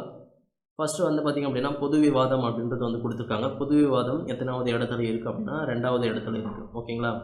அதுக்கப்புறம் ஒதுக்கீட்டு மசோதா அப்படின்றது 5வது இடத்துல இருக்குது. ஓகேங்களா. ஒதுக்கீட்டு மசோதா அப்படின்றது 5வது இடத்துல இருக்குது. ஆனால் இங்கே என்ன கொடுத்துருக்காங்க அப்படின்னா மொத்தமே 5 ஆப்ஷன் தான் வந்து கொடுத்துருக்காங்க. எது இல்லை அப்படின்னா 3rd ஆப்ஷன் வந்து இல்லை. ஓகேங்களா. அப்போது நம்ம ஃபஸ்ட்டில் இருந்து போகலாம். பட்ஜெட்டை தாக்கல் செய்தல் அப்படின்றது சட்டமன்றத்திற்கு சமர்ப்பித்தல். அப்போது இது வந்து ஃபஸ்ட்டு வரும். ஓகேங்களா. அடுத்தது பொது விவாதம் வந்து 2வதாக வரும். 3வது வந்து பார்த்திங்க அப்படின்னா மானிய மீதான கோரிக்கை வாக்கெடுப்பு. ஓகேங்களா. மானிய கோரிக்கை மீதான வாக்கெடுப்பு அப்படின்றது 3ல் வரும். அதுக்கு அடுத்தது ஒதுக்கீட்டு மசோதா வந்து 4வதாக வரும். ஒதுக்கீட்டு மசோதா 4வது. அதுக்கு அடுத்தது லாஸ்ட்டு தான் வந்து நிதி மசோதா. ஓகேங்களா. 5வது நிதி மசோதா. ஸோ ஆன்சர் வந்து பார்த்திங்க அப்படின்னா ஆப்ஷன் பி 5, 4, 4, 2, 3. ஓகேங்களா. அடுத்தது 28வது கேள்வி, இந்திய அரசியலமைப்பின்படி கீழ்கண்டவற்றில் எது சரியான இணை அல்ல அப்படின்றது வந்து கேட்டிருக்காங்க. இது ஆல்ரெடி வந்து பார்த்தது தான். மத்திய பட்டியல், பொது பட்டியல், மாநில பட்டியல் அப்படின்றது. மாநில பட்டியலில் பொது சுகாதாரம் மற்றும் பொது அமைதி அப்படின்றது வந்து கொடுத்துருப்பாங்க. பொது சுகாதாரம் அப்படின்றது மாநில பட்டியல். இது கரெக்டு தான். தபால் துறை மற்றும் சேமிப்பு வங்கி. சரிங்களா. தபால் துறை, தந்தி, வங்கி சேவை, நாணயம் மற்றும் பணம், இது எல்லாமே வந்து மத்திய பட்டியலில் வந்து கொடுத்துருப்பாங்க. அதுக்கப்புறம் பங்குச்சந்தை அப்படின்றது பொதுப்பட்டியல் அப்படின்னு வந்து கொடுத்துருக்காங்க. இது வந்து தவறானது. பங்குச்சந்தை அப்படின்றது மத்திய பட்டியலில் இருக்குது. ஓகேங்களா. புத்தகத்தில் கொடுத்துருக்க மாட்டாங்க, எழுதி வச்சுக்கோங்க. மத்திய பட்டியலில் இருக்குது. அடுத்தது வளங்கள் அப்படின்றது பொதுப்பட்டியலில் இருக்குது. சரிங்களா. இது வந்து கரெக்டு தான். வளங்கள் அப்படின்றது பொதுப்பட்டியலில் இருக்குது. இங்கே எது சரியான இணை அல்ல அப்படின்றத வந்து கேட்டிருக்காங்க. இதற்கான ஆன்சர் ஆப்ஷன் பி, சரியான இணை இல்லை. ஓகேங்களா. அடுத்தது 29வது கேள்வி, இந்தியாவில் மத்திய மாநில உறவுகள் பற்றி குறிப்பிடும் விதிகள் வந்து கேட்டிருக்காங்க. ஓகேங்களா. மத்திய மாநில உறவுகள்னு எடுத்துக்கிட்டிங்க அப்படின்னா அது வந்து 3 உறவுகளாக வந்து பிரியும். ஒன்று வந்து சட்டமன்ற உறவுகள், இன்னொன்று வந்து நிர்வாக உறவுகள், 3வது வந்து நிதி உறவுகள். ஓகேங்களா. இந்த சட்டமன்ற உறவுகள் அப்படின்றது பகுதி 11ல் வந்து கொடுத்துருப்பாங்க. ஆர்டிக்கல் 245லிருந்து 255 வரைக்கும். ஓகேங்களா. நிர்வாக உறவுகளும் வந்து பகுதி 11ல் தான் வந்து கொடுத்துருப்பாங்க. இது வந்து 256லிருந்து 263 வரைக்கும். ஓகேங்களா. அடுத்தது நிதி சார்ந்த உறவுகள் அப்படின்றது எடுத்துக்கிட்டிங்க அப்படின்னா பகுதி 12க்கு போயிடும். இது வந்து ஆர்டிக்கல் 264லிருந்து 293 வரைக்கும் வந்து கொடுத்துருப்பாங்க. ஓகேங்களா. இங்கே என்ன கேட்டிருக்காங்க அப்படின்னா மத்திய மாநில உறவுகள் பற்றி குறிப்பிடும் விதிகள் வந்து கேட்டிருக்காங்க. அப்போது ஸ்டார்டிங்கில் 245, எண்டிங்கில் 293 இருக்கிறது தான் வந்து கரெக்டாக வந்து சூஸ் பண்ணணும். ஆன்சர் ஆப்ஷன் ஏ, 245 முதல் 293 வரைக்குமான விதிகள் அப்படின்றது மத்திய மாநில உறவுகளை பற்றி குறிப்பிடும். ரிமைனிங் ஆப்ஷன்ஸையும் வந்து பாருங்கள். 245லேருந்து 55 அப்படின்றது சட்டமன்ற உறவுகளை பற்றி வந்து குறிப்பிடும். ஓகேங்களா. அதுக்கு அடுத்தது 256லிருந்து 63 அப்படின்றது நிர்வாக உறவுகள், 264லிருந்து 93 வரைக்கும் அப்படின்றது நிதி உறவுகள். ஓகேங்களா. அடுத்தது 30வது கேள்வி, இந்திய அரசியலமைப்பு 11வது பகுதி எதனை பற்றி விவரிக்கிறது அப்படின்றது வந்து கேட்டிருக்காங்க. இதற்கான ஆன்சர் ஆப்ஷன் ஏ, மத்திய மாநில உறவுகளை பற்றி பகுதி 11ல் வந்து கொடுத்துருப்பாங்க. ஓகேங்களா, பகுதி 11 மத்திய மாநில உறவுகளை பற்றி கொடுத்துருப்பாங்க. மத்திய அரசாங்கம் பகுதி 5, மாநில அரசாங்கம் பகுதி 6, தீர்ப்பாயங்கள் வந்து பார்த்திங்க அப்படின்னா பகுதி 14(7) வந்து கொடுத்துருப்பாங்க. 14(7) ஆர்டிக்கல் 323A மற்றும் 323B. ஓகேங்களா, இந்த 2 ஆர்டிக்கலுமே ட்ரிபுனல்ஸை பற்றி வந்து சொல்லக்கூடியது. ஓகேங்களா, அடுத்தது 31வது கேள்வி, கீழ்கண்டவற்றுள் எது மாநில பட்டியலில் சேராது அப்படின்றது வந்து கேட்டிருக்காங்க. மாநில பட்டியலில் எது சேராது அப்படின்னா ஆன்சர் ஆப்ஷன் டி, முக்கிய துறைமுகங்கள் அப்படின்றது மத்திய பட்டியலில் உள்ளது. முக்கிய துறைமுகங்கள் அப்படின்றது மத்திய பட்டியலில் உள்ளது. ரிமைனிங் 3மே வந்து மாநில பட்டியலில் இருக்குது. மீன்பிடி தொழில், விவசாயம், இது எல்லாமே வந்து மாநில பட்டியலில் சேரும். உள்ளாட்சி அரசாங்கங்கள், பஞ்சாயத்து ராஜ் அப்படின்றது மாநில பட்டியலில் இருக்குது. கனிமங்கள் மீதான வரி உரிமைகளும் வந்து மாநில பட்டியலில் இருக்குது. அடுத்தது 32வது கேள்வி, அரசியலமைப்பு சட்ட விதிகளில் எது மாநிலங்களுக்கு இடையிலான மற்றும் நதி பள்ளத்தாக்குகளுக்கு இடையிலான நதிநீர் ஒப்பந்தம் பற்றியது? இது ஆல்ரெடி பார்த்த கேள்வி தான். இரு மாநிலங்களுக்கு இடையிலான நதிநீர் ஒப்பந்தம் பற்றியது அப்படின்னு வந்தால் ஆர்டிக்கல் 262. ஓகேங்களா, இதற்கான ஆன்சர் ஆப்ஷன் சி, 262. அடுத்தது 33வது கேள்வி, இந்திய நிதி ஆணையத்தின் தலைவராக யார் இருந்ததில்லை அப்படின்றது கேள்வியை கேட்டிருக்காங்க. இதற்கான ஆன்சர் ஆப்ஷன் ஏ, பிரணாப் முகர்ஜி. ஓகேங்களா, இவர் வந்து நிதி ஆணையத்தின் தலைவராக இருந்ததில்லை, ஆனால் நிதி அமைச்சராக வந்து இருந்திருக்காரு. எப்போ அப்படின்னா 2009 2012 வரைக்கும் வந்து நிதி அமைச்சராக வந்து இருந்திருப்பார். ஓகேங்களா, ஃபினான்ஸ் மினிஸ்டராக வந்து இருந்திருப்பார், நிதி அமைச்சர். ரிமைனிங் 3 ஆப்ஷன்ஸையுமே வந்து பாருங்கள். ஆப்ஷன் பி, மகாவீர் தியாகி அப்படின்னு வந்து கொடுத்துருக்காங்க.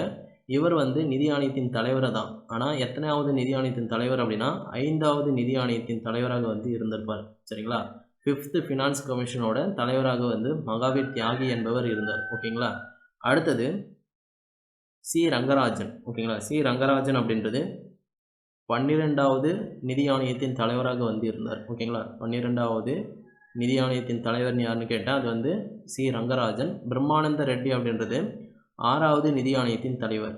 6th ஃபினான்ஸ் கமிஷனோட தலைவர் பிரம்மானந்த ரெட்டி. சி ரங்கராஜன் 12வது நிதி ஆணையத்தின் தலைவர்.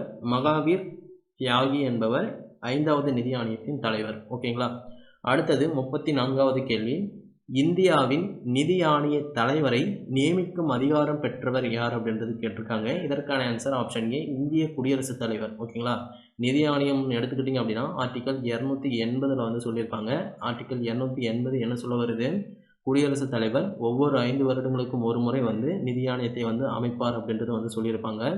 அதே மாதிரி தான் குடியரசுத் தலைவரே தான் அந்த நிதி ஆணையத்தின் தலைவரையும் வந்து நியமிக்கக்கூடியவர். ஓகேங்களா, ஸோ அந்த அதிகாரம் குடியரசுத் தலைவர்கிட்ட இருக்குது. அடுத்தது 35வது கேள்வி, இந்திய அரசாங்கத்தின் செலவினங்கள் கீழ்கண்டவாறு வகுக்கப்படுகின்றன. ஒன்று திட்டமிட்டது, இன்னொன்று திட்டமில்லாதது. ஓகேங்களா, ஆன்சர் ஆப்ஷன் ஏ, திட்டம் மற்றும் திட்டமில்லா செலவுகள் அப்படின்றது இந்திய அரசாங்கத்தின் செலவினங்களாக வகுக்கப்படுகின்றன. அடுத்தது 36வது கேள்வி, 42வது அரசியலமைப்பு சட்ட திருத்தத்தின்படி எத்தனை அதிகாரங்கள் மாநில பட்டியலிலிருந்து பொதுப்பட்டியலுக்கு மாற்றப்பட்டன? அதாவது தொடக்கத்தில் ஓகேங்களா, தொடக்கத்தில் மாநில பட்டியலில் எத்தனை துறைகள் இருந்தது அப்படின்னா 61 துறைகள் இருந்தது. 42வது சட்ட திருத்தம் 1976 என்ன பண்ணாங்க அப்படின்னா இந்த 61 துறைகளில் இருந்து 5 துறைகளை எடுத்து பொதுப்பட்டியலுக்கு வந்து மாற்றிட்டாங்க. சரிங்களா, தொடக்கத்தில் பொதுப்பட்டியலில் 47 இருந்தது, இந்த 5 சேர்த்து இப்போ தற்போது 52 துறைகள் அப்படின்றது இருக்குது. ஓகேங்களா, அந்த 5 துறைகள் என்னென்ன அப்படின்றத வந்து பார்க்கலாம். முதலாவதாக வந்து பார்த்திங்க அப்படின்னா கல்வி. ஓகேங்களா, கல்வி அப்படின்றது இதுக்கு முன்னாடி மாநில பட்டியலில் இருந்து இப்போ வந்து பொதுப்பட்டியலில் இருக்குது. ஓகேங்களா, இரண்டாவது வந்து பார்த்திங்க அப்படின்னா காடுகள்.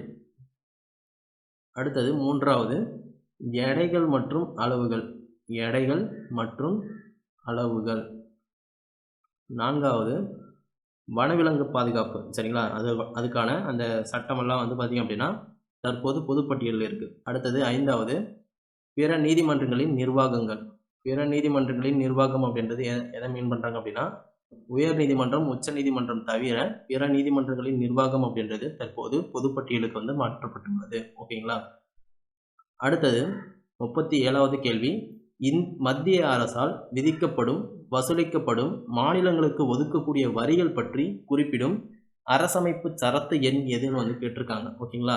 ஸோ இது வந்து நான் ஈஸியாக சிம்பிளாக வந்து ஒரு 3 ஆர்டிக்கல் வந்து எப்படி ஞாபகம் வச்சுக்கிறது அப்படின்றது வந்து சொல்கிறேன். இப்போ வந்து பார்த்திங்க அப்படின்னா மத்திய அரசு தான் வந்து வரி விதிக்கும் அதிகாரம் வந்து உடையது. ஓகேங்களா. ஸோ அது 3மே வந்து பார்த்திங்க அப்படின்னா 3 ஆர்டிக்கல் வந்து சொல்லியிருப்பாங்க. அதை நான் எழுதுகிறேன், உங்களுக்கு அண்டர்ஸ்டாண்ட் ஆகும். ஓகேங்களா. ஸோ 37வது கேள்விக்கான ஆன்சர் வந்து பார்த்திங்க அப்படின்னா ஆப்ஷன் பி 269 வந்து சொல்லியிருப்பாங்க. வரி விதிப்பு வந்து பார்த்திங்க அப்படின்னா சென்ட்ரல் கவர்மெண்ட், வரி விதிப்பு சென்ட்ரல் கவர்மெண்ட். ஓகேங்களா. ப்ளஸ்ஸு வரி வந்து வசூல் செய்வது யார் அப்படின்னா சென்ட்ரல் கவர்மெண்ட். சரிங்களா. வரியை விதித்து அந்த வரியை வசூல் செய்வதும் வந்து சென்ட்ரல் கவர்மெண்ட்டு. வசூல்னு எழுதுகிறேன். வசூல் வந்து சென்ட்ரல் கவர்மெண்ட்டு. ஆனால் ஒதுக்கப்படுவது யாருக்காக அப்படின்னா மாநிலத்துக்காக வந்து ஒதுக்கப்படும். ஓகேங்களா. ஒதுக்கப்படுவது ஸ்டேட்டுக்காக வந்து ஒதுக்கப்படும். இதை பற்றி சொல்லக்கூடியது தான் ஆர்டிக்கல் 269 வந்து சொல்லியிருப்பாங்க. ஓகேங்களா. மத்திய அரசு விதித்து மத்திய அரசே வசூல் செய்து மாநிலங்களுக்கு ஒதுக்குச்சு அப்படின்னா அது வந்து ஆர்டிக்கல் 269. ஓகேங்களா. இதுவே வந்து 270 எடுத்துக்கிட்டிங்க அப்படின்னா வரி விதிப்பு அப்படின்றது சென்ட்ரல் கவர்மெண்ட் தான். டிட்டோ போட்டுக்கிறேன். வரி விதிப்பு அப்படின்றது சென்ட்ரல் கவர்மெண்ட்டு, வரி வசூல் செய்வதும் சென்ட்ரல் கவர்மெண்ட்டு. ஓகேங்களா. 270 என்ன சொல்லியிருப்பாங்க, வரியை விதிக்கிறதும் சென்ட்ரல் கவர்மெண்ட்டு, வரியை வசூலிக்கிறதும் சென்ட்ரல் கவர்மெண்ட்டு. ஆனால் பகிர்ந்து கொள்வது மற்றும் வந்து பார்த்திங்க அப்படின்னா மத்திய அரசும் பகிர்ந்து கொள்ளும், மாநில அரசும் பகிர்ந்து கொள்ளும். அப்போ இங்கே C+S. ஓகேங்களா. சென்ட்ரல் கவர்மெண்ட்டும் பகிர்ந்து கொள்ளும் அந்த வரிகளை, ஸ்டேட் கவர்மெண்ட்டும் வந்து பகிர்ந்து கொள்ளும். இதை பற்றி சொல்லக்கூடியது தான் ஆர்டிக்கல் 270. ஓகேங்களா. 268 ஆர்டிக்கல் என்ன சொல்ல வருது அப்படின்னா வரி விதிக்கிறது சென்ட்ரல் கவர்மெண்ட்டு. ஓகேங்களா. வரி விதிக்கிறது சென்ட்ரல் கவர்மெண்ட்டு, வசூல் செய்வது ஸ்டேட் கவர்மெண்ட்டு. ஓகேங்களா. வசூல் செய்வது ஸ்டேட் கவர்மெண்ட்டு, பயன்படுத்துவது அந்த வசூல் செஞ்ச அந்த வரிகளை வந்து பயன்படுத்துவது யார் அப்படின்னா ஸ்டேட் கவர்மெண்ட் தான். ஓகேங்களா. பயன்படுவது ஸ்டேட் கவர்மெண்ட்டுக்கு. ஓகேங்களா. இது 3மே வந்து ஸ்க்ரீன்ஷாட் கூட எடுத்துங்க. இந்த 3 விதியுமே வந்து ரொம்ப ரொம்ப ஒரு முக்கியமான விதி. ஓகேங்களா. கேள்விகள் வரதுக்கான வாய்ப்புகள் அதிகமாக உள்ளது. 268 இங்கே பார்த்திங்க அப்படின்னா வரி விதிக்கிறது எல்லாமே வந்து சென்ட்ரல் கவர்மெண்ட் தான் வந்து வரி விதிக்கும். ஓகேங்களா. வரி வசூல் செய்வது யாருன்னு அப்படின்னு தெரிஞ்சுக்கிட்டால் போதும். அதுக்கப்புறம் ஈக்குவல்ட்டுக்கு அந்த பக்கம் இருக்கிறது வந்து தெளிவாக பார்த்துக்கோங்க. ஓகேங்களா. ஆர்டிக்கல் 268 வரி விதிக்கிறது அப்படின்றது சென்ட்ரல் கவர்மெண்ட்டு, வசூல் செய்வது ஸ்டேட் கவர்மெண்ட்டு, அந்த வசூல் செய்த வரியை வந்து பயன்படுத்தி கொள்வதும் வந்து ஸ்டேட் கவர்மெண்ட்டு. இதை பற்றி சொல்லக்கூடியது தான் ஆர்டிக்கல் 268. இதே போல் வரி வந்து வசூல் செய்வது மற்றும் வரியை வந்து விதிக்கிறது வந்து மத்திய அரசு, அதை பகிர்ந்துக்குச்சு அப்படின்னா அது வந்து 270. அது மாநிலங்களுக்கு ஒதுக்குச்சு அப்படின்னா அது வந்து 269. ஓகேங்களா. ஃபஸ்ட்டு ஒதுக்கிட்டு தான் அதுக்கப்புறம் பகிர்ந்துக்கும் அப்படின்றது வந்து பார்த்துக்கோங்க. ஓகேங்களா. ஸோ ஃபஸ்ட்டு ஒதுக்கப்பட்டு அதுக்கப்புறம் பகிர்ந்து கொள்ளும், ரிமைனிங் இருக்கிறத வந்து பகிர்ந்து கொள்ளும் அப்படின்றது வந்து ஞாபகம் வச்சுக்கோங்க. ஓகேங்களா. அடுத்த கேள்வி போகலாம். 38வது கேள்வி. நிதி தேவைக்காக மக்களவையில் ஆண்டு நிதிநிலை அறிக்கை சமர்ப்பிக்கப்பட்டு ஓட்டெடுப்பு நடத்தி பொது நிதியிலிருந்து அனைத்து செலவுகளையும் செய்வது பற்றி எந்த பிரிவில் சொல்லியிருக்காங்க அப்படின்னா ஆன்சர் ஆப்ஷன் டி அரசியலமைப்பு பிரிவு 113 வந்து சொல்லப்பட்டிருக்கும். ஓகேங்களா. அடுத்தது 39வது கேள்வி. இந்திய அரசியலமைப்பின் கூட்டாட்சி குணாதிசயங்கள் கொண்டவை எவைன்னு வந்து கேட்டிருக்காங்க.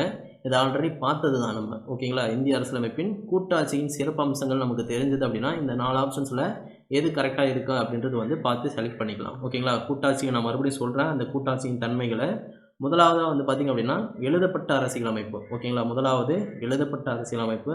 இரண்டாவது அரசியலமைப்பின் உயர்வு அல்லது உயர்ந்த தன்மைன்னு வந்து சொல்லியிருப்பேன். இரண்டாவது அரசியலமைப்பின் உயர்வு அல்லது உயர்ந்த தன்மை. மூன்றாவது வந்து பார்த்திங்க அப்படின்னா ஈரவை சட்டமன்றம் அல்லது ஈரவை நாடாளுமன்றம்னு சொல்லியிருப்பேன். ஓகேங்களா. அப்போது இது வந்து இருக்கா அப்படின்னா இருக்குது. ஓகேங்களா. அதுக்கு அடுத்தது 4வது அதிகார பகிர்வு பற்றி வந்து சொல்லியிருப்பேன். அதிகார பகிர்வு இருக்கா அப்படின்னா இல்லை. ஓகேங்களா. அடுத்தது 5வது நெகிழா அரசமைப்பு. ஓகேங்களா. நெகிழா அரசமைப்பு அல்லது அரசியலமைப்பு இங்கே கொடுத்துருக்காங்களா அப்படின்னா கொடுத்துருக்காங்க. நெகிழா தன்மையுள்ள அரசியலமைப்பு. அப்போ இதுவும் வந்து வரும். 6வதாக வந்து பார்த்திங்க அப்படின்னா லாஸ்ட் ஒன் சுதந்திரமான நீதித்துறை அல்லது நீதிமன்றம்னு வந்து சொல்லியிருப்பேன். அது வந்து கொடுத்துருக்காங்களா இல்லை. ஓகேங்களா. அப்போது இந்திய அரசியலமைப்பின் கூட்டாட்சி குணாதிசயங்கள் அப்படின்னு பார்க்கும்போது இங்கே 2 தான் வந்து கொடுத்துருக்காங்க. ஆப்ஷன் 1 மற்றும் 2. ஓகேங்களா. இதற்கான ஆன்சர் ஆப்ஷன் ஏ 1 and 2 மட்டும்தான் வந்து கூட்டாட்சியின் குணாதிசயங்கள் ஆகும். ஓகேங்களா. அடுத்த கேள்வி. கீழ் காண்பவற்றில் எது சரியானது இல்லை அப்படின்றது வந்து கேட்டிருக்காங்க. கொடுக்கப்பட்ட 4 ஆப்ஷன்ஸ் வந்து பாருங்கள். ஆப்ஷன் ஏ கணக்கு மற்றும் தணிக்கைத்துறை தலைவர் ஒவ்வொரு நிதியாண்டும் குடியரசுத் தலைவரிடமும் மாநில ஆளுநர்களிடமும் தணிக்கை அறிக்கை அளிக்க வேண்டும் அப்படின்றது கொடுத்துருக்காங்க. இது கரெக்டு தான்.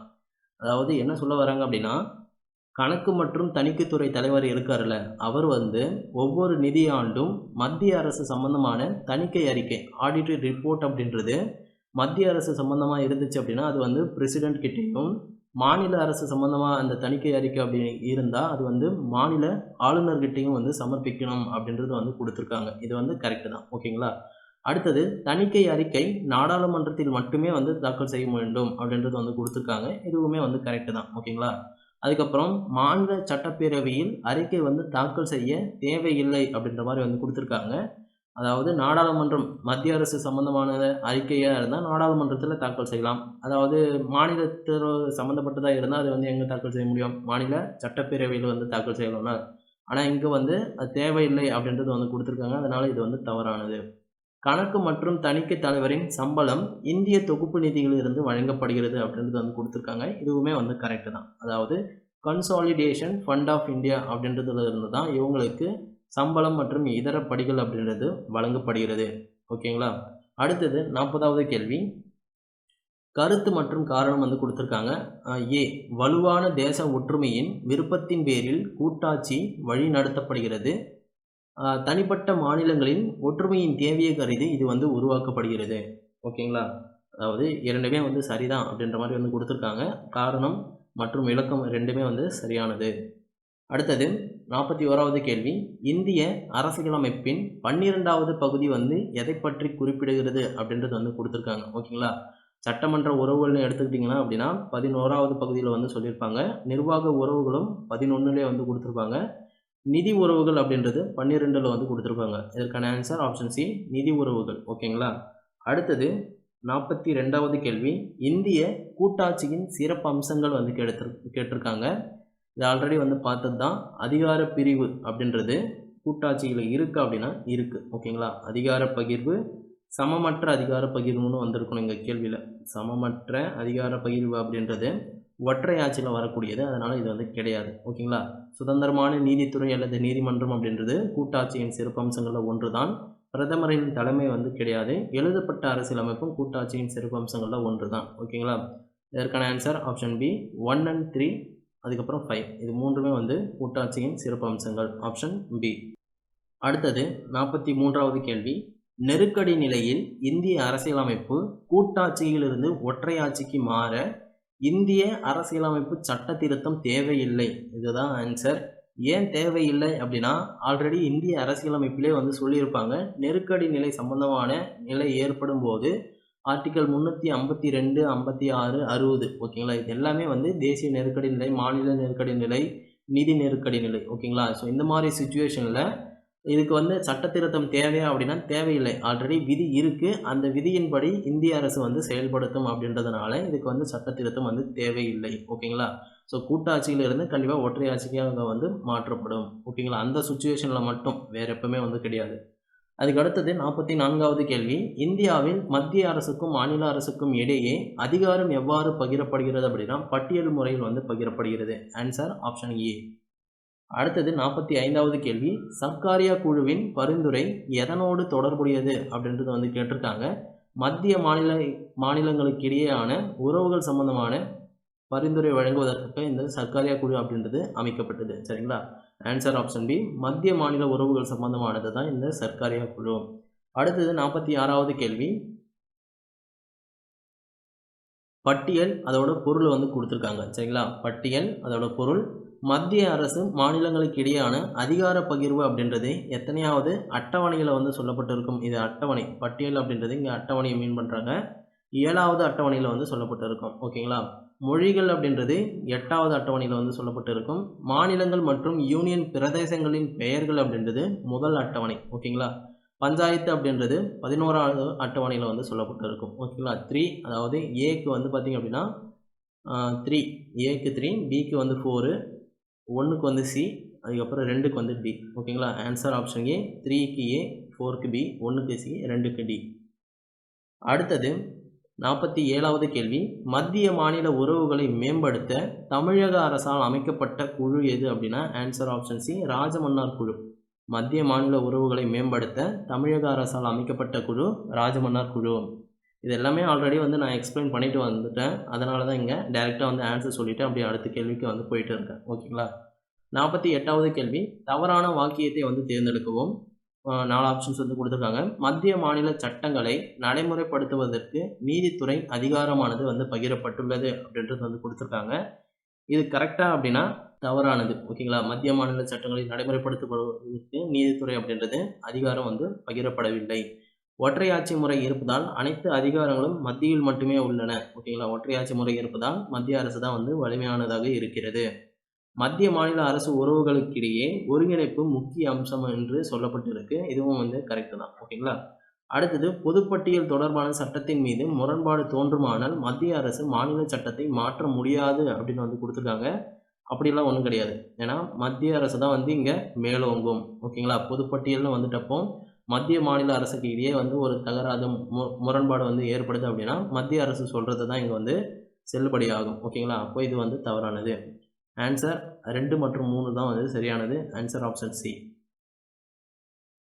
இந்தியாவின் சரக்கு மற்றும் சேவை வரி சபையின் தலைவர் யாருன்னு வந்து கேட்டிருக்காங்க. ஆன்சர் ஆப்ஷன் பி, நிதி அமைச்சர். ஜிஎஸ்டியோட தலைவர் யாருன்னு வந்து கேட்பாங்க. அது வந்து ஃபினான்ஸ் மினிஸ்டர். ஜிஎஸ்டி. ஓகேங்களா. ஜிஎஸ்டியோட தலைவர் யார் அப்படின்னா ஃபினான்ஸ் மினிஸ்டர். அடுத்தது 50வது கேள்வி, எந்த விதியின் கீழ் பாராளுமன்றம் மாநிலங்களுக்கு நிதி உதவி அளிக்கும் அதிகாரம் பெற்றுள்ளது? ஓகேங்களா. அதாவது இது ஆல்ரெடி பார்த்தது தான். நிதி உதவி அப்படின்னு வந்துட்டா ஆர்டிகல் 275, ஆர்டிகல் 282. ஓகேங்களா. ஸோ இந்த 2 ஆர்டிகல் கீழே வந்து பார்த்திங்க அப்படின்னா பாராளுமன்றம், அதாவது மத்திய அரசின் கீழே வந்து பார்த்திங்க அப்படின்னா நிதி உதவி மாநிலங்களுக்கு வந்து வழங்கப்படுகிறது. இது வந்து ஆர்டிகல் 275 ஒரு சட்டப்பூர்வமான மானியங்கள் வழங்கக்கூடியதற்கான குறிப்பிடப்பட்டிருக்கும். ஓகேங்களா. சட்டப்பூர்வ மானியங்கள். ஆர்டிகல் 282 தன் விருப்ப மானியங்கள். ஓகேங்களா. தன் விருப்பத்தின் அடிப்படையில் வழங்கக்கூடிய மானியங்களை பற்றி ஆர்டிகல் 282 வந்து கொடுத்துருப்பாங்க. ஓகேங்களா. இதற்கான ஆன்சர் ஆப்ஷன் ஏ, ஆர்டிகல் 275. 51வது கேள்வி, அனைத்திந்திய பட்டியல் இனத்தவரின் கூட்டமைப்பினை நிறுவியவர் யாருன்னு வந்து கேட்டிருக்காங்க. இதற்கான answer option B, B R. Ambedkar. அனைத்திந்திய பட்டியல் இனத்தவரின் கூட்டமைப்பினை நிறுவியவர் டாக்டர் பி.ஆர். அம்பேத்கர். 52வது கேள்வி, பட்ஜெட் தயாரிப்பில் பங்கு பெறாதது எதுன்னு வந்து கேட்டிருக்காங்க. பட்ஜெட் தயாரிப்பில் பங்கு பெறாதது ஃபினான்ஸ் கமிஷன் வந்து பங்கு பெறாது. ஓகேங்களா. நிதி அமைச்சகம், நிதி ஆயோக், தலைமை தணிக்கர் மற்றும் கணக்காளர் இவங்க எல்லாருமே வந்து பட்ஜெட் தயாரிப்பில் வந்து பங்கு பெறுவார். ஃபினான்ஸ் கமிஷன் அப்படின்றது அந்த பட்ஜெட்டை வந்து பகிர்ந்தளிக்கக்கூடிய பரிந்துரைகளை வழங்கும். ஓகேங்களா. இது வந்து பங்கு பெறாது, ஆனால் பரிந்துரைகளை வந்து வழங்கும். அடுத்தது 53வது கேள்வி, கீழ்காணும் வாக்கியங்களில் எவை தவறானது வந்து கேட்டிருக்காங்க. மத்திய மாநில உறவுகளை ஆய்வு செய்ய 1969ஆம் ஆண்டு தமிழ்நாடு அரசு ராஜமன்னார் குழு வந்து அமைக்கப்பட்டது. இது வந்து கரெக்டாக அப்படின்னா கரெக்டு தான். சரிங்களா. தமிழ்நாடு அரசால் தான் 1969 மத்திய மாநில உறவுகளை ஆராய்வதற்காக ராஜமன்னார் குழு வந்து அமைக்கப்பட்டது. இது வந்து 3 பேர் கொண்ட குழு. ஓகேங்களா. இந்த குழு தன்னுடைய அறிக்கையை 1971 வந்து சப்மிட் பண்ணியிருக்கும். ஓகேங்களா. அடுத்தது, அது அகில இந்திய சேவைகளை ஒழிக்க பரிந்துரைத்தது. எஸ். ஐஏஎஸ் ஐபிஎஸ் அப்படின்றத ஒழிக்கணும் அப்படின்றது வந்து ராஜமன்னார் குழு வந்து பரிந்துரை பண்ணியிருக்கும். அடுத்தது, நிதி ஆணையம் நிரந்தரமாக இருக்க வேண்டும் என்று பரிந்துரைத்தது. ஓகேங்களா. அதாவது நிதி ஆணையம் அப்படின்றது எந்தவித பாகுபாடும் இல்லாமல் ஒரு நிரந்தர அமைப்பாக வந்து மாற்றுங்க அப்படின்ற மாதிரி வந்து ஒரு ரெக்கமெண்டேஷன் வந்து கொடுத்துருப்பாரு. இதுவுமே வந்து கரெக்டு தான். ஓகேங்களா. ஸோ 3மே இங்கே வந்து கரெக்டு தான். எது தவறானது தான் வந்து கேட்டிருக்காங்க. இங்கே விடுபட்டு இருக்குது ஆப்ஷன் டி, மேற்கூறிய எதுவும் இல்லை. ஓகேங்களா. மேற்கூறிய எதுவும் இல்லை. Answer option D. அடுத்தது 54வது கேள்வி, கீழ்கண்டவற்றுள் எவை சரியான கூற்றுக்கள் அப்படின்றது வந்து கேட்டிருக்காங்க. நிதிக்குழு நிர்ணயம் செய்வது நிதி வளங்களை மாநில அரசுக்கு மாற்றுதல். ஓகேங்களா. நிதிக்குழு தானே வந்து நிர்ணயம் செய்வது நிதி வளங்களை மாநில அரசுக்கு மாற்றுது. கரெக்டாக அப்படின்னா கரெக்டு தான். சரிங்களா. ஃபினான்ஸ் கமிஷன் தான் நிதி வளங்களை வந்து மாநில அரசுக்கு வந்து மாற்றி கொடுக்கும்.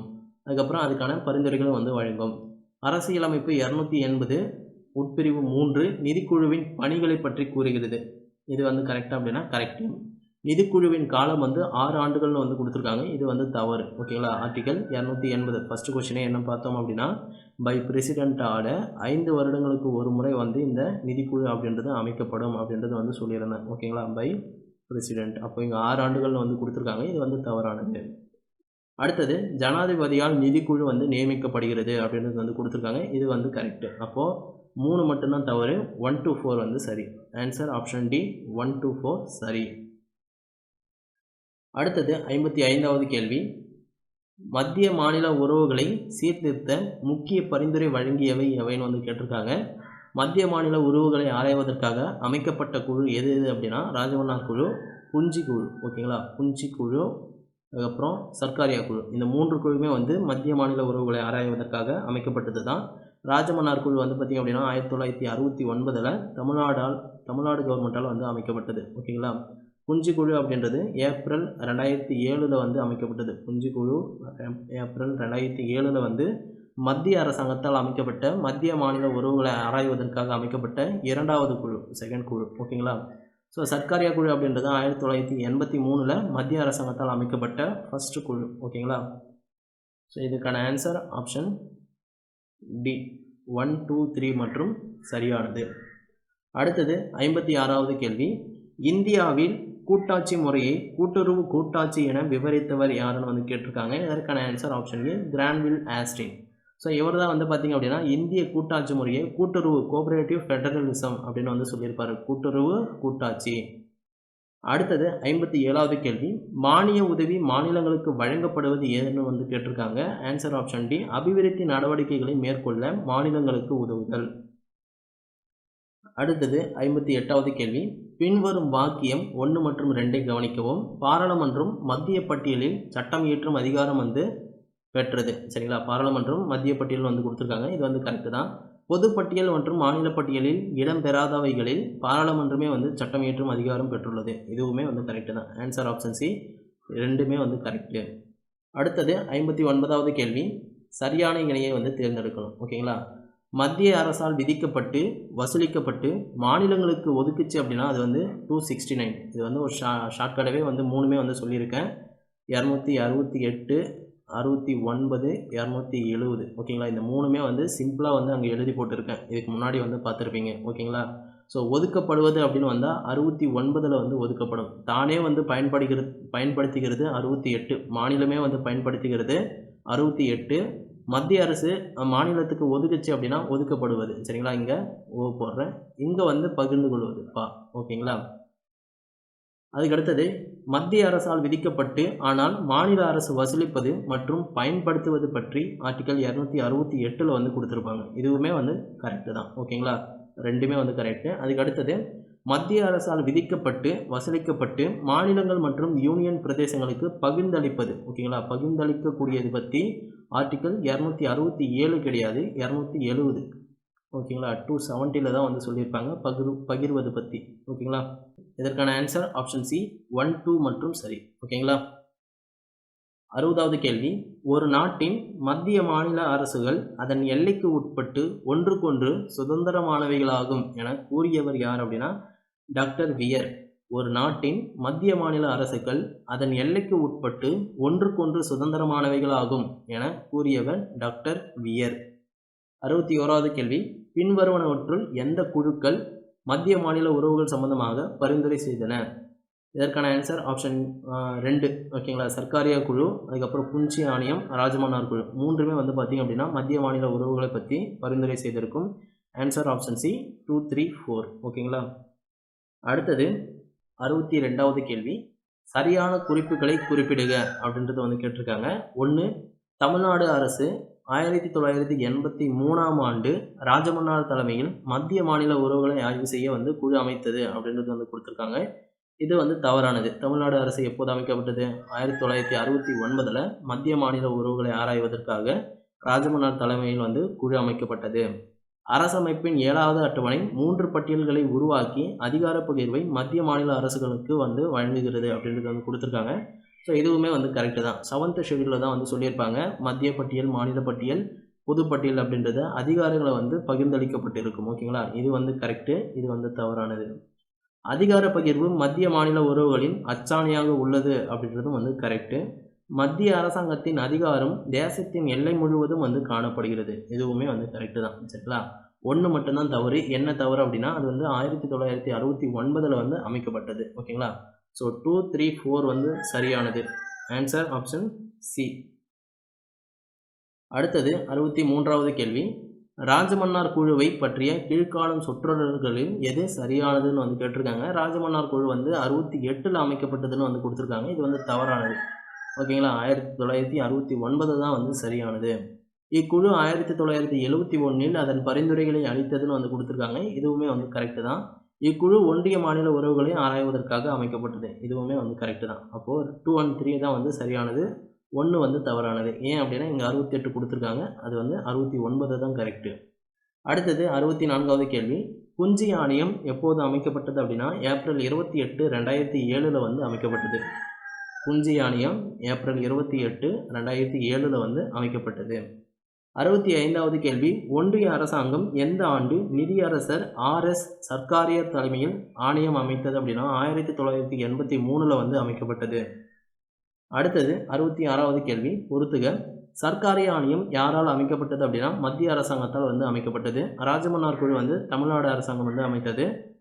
அனந்தபூர் சாஹிப் தீர்மானம் அப்படின்றது பஞ்சாப் மாநிலத்தில் அனந்தபூர் சாஹிப் என்னும் இடத்துல நடந்த ஒரு கூட்டத்தில் வந்து பார்த்திங்க அப்படின்னா இந்த தீர்மானம் ஒரு கட்சி கூட்டம், அதாவது அகாலி தளம் அப்படின்ற ஒரு கட்சி கூட்டத்தில் இந்த தீர்மானம் வந்து கொண்டு வரப்பட்டிருக்கும். ஓகேங்களா, அனந்தபூர் சாஹிப் தீர்மானம் அப்படின்றது 1973 பஞ்சாப் மாநிலத்தில், ஓகேங்களா, பஞ்சாப்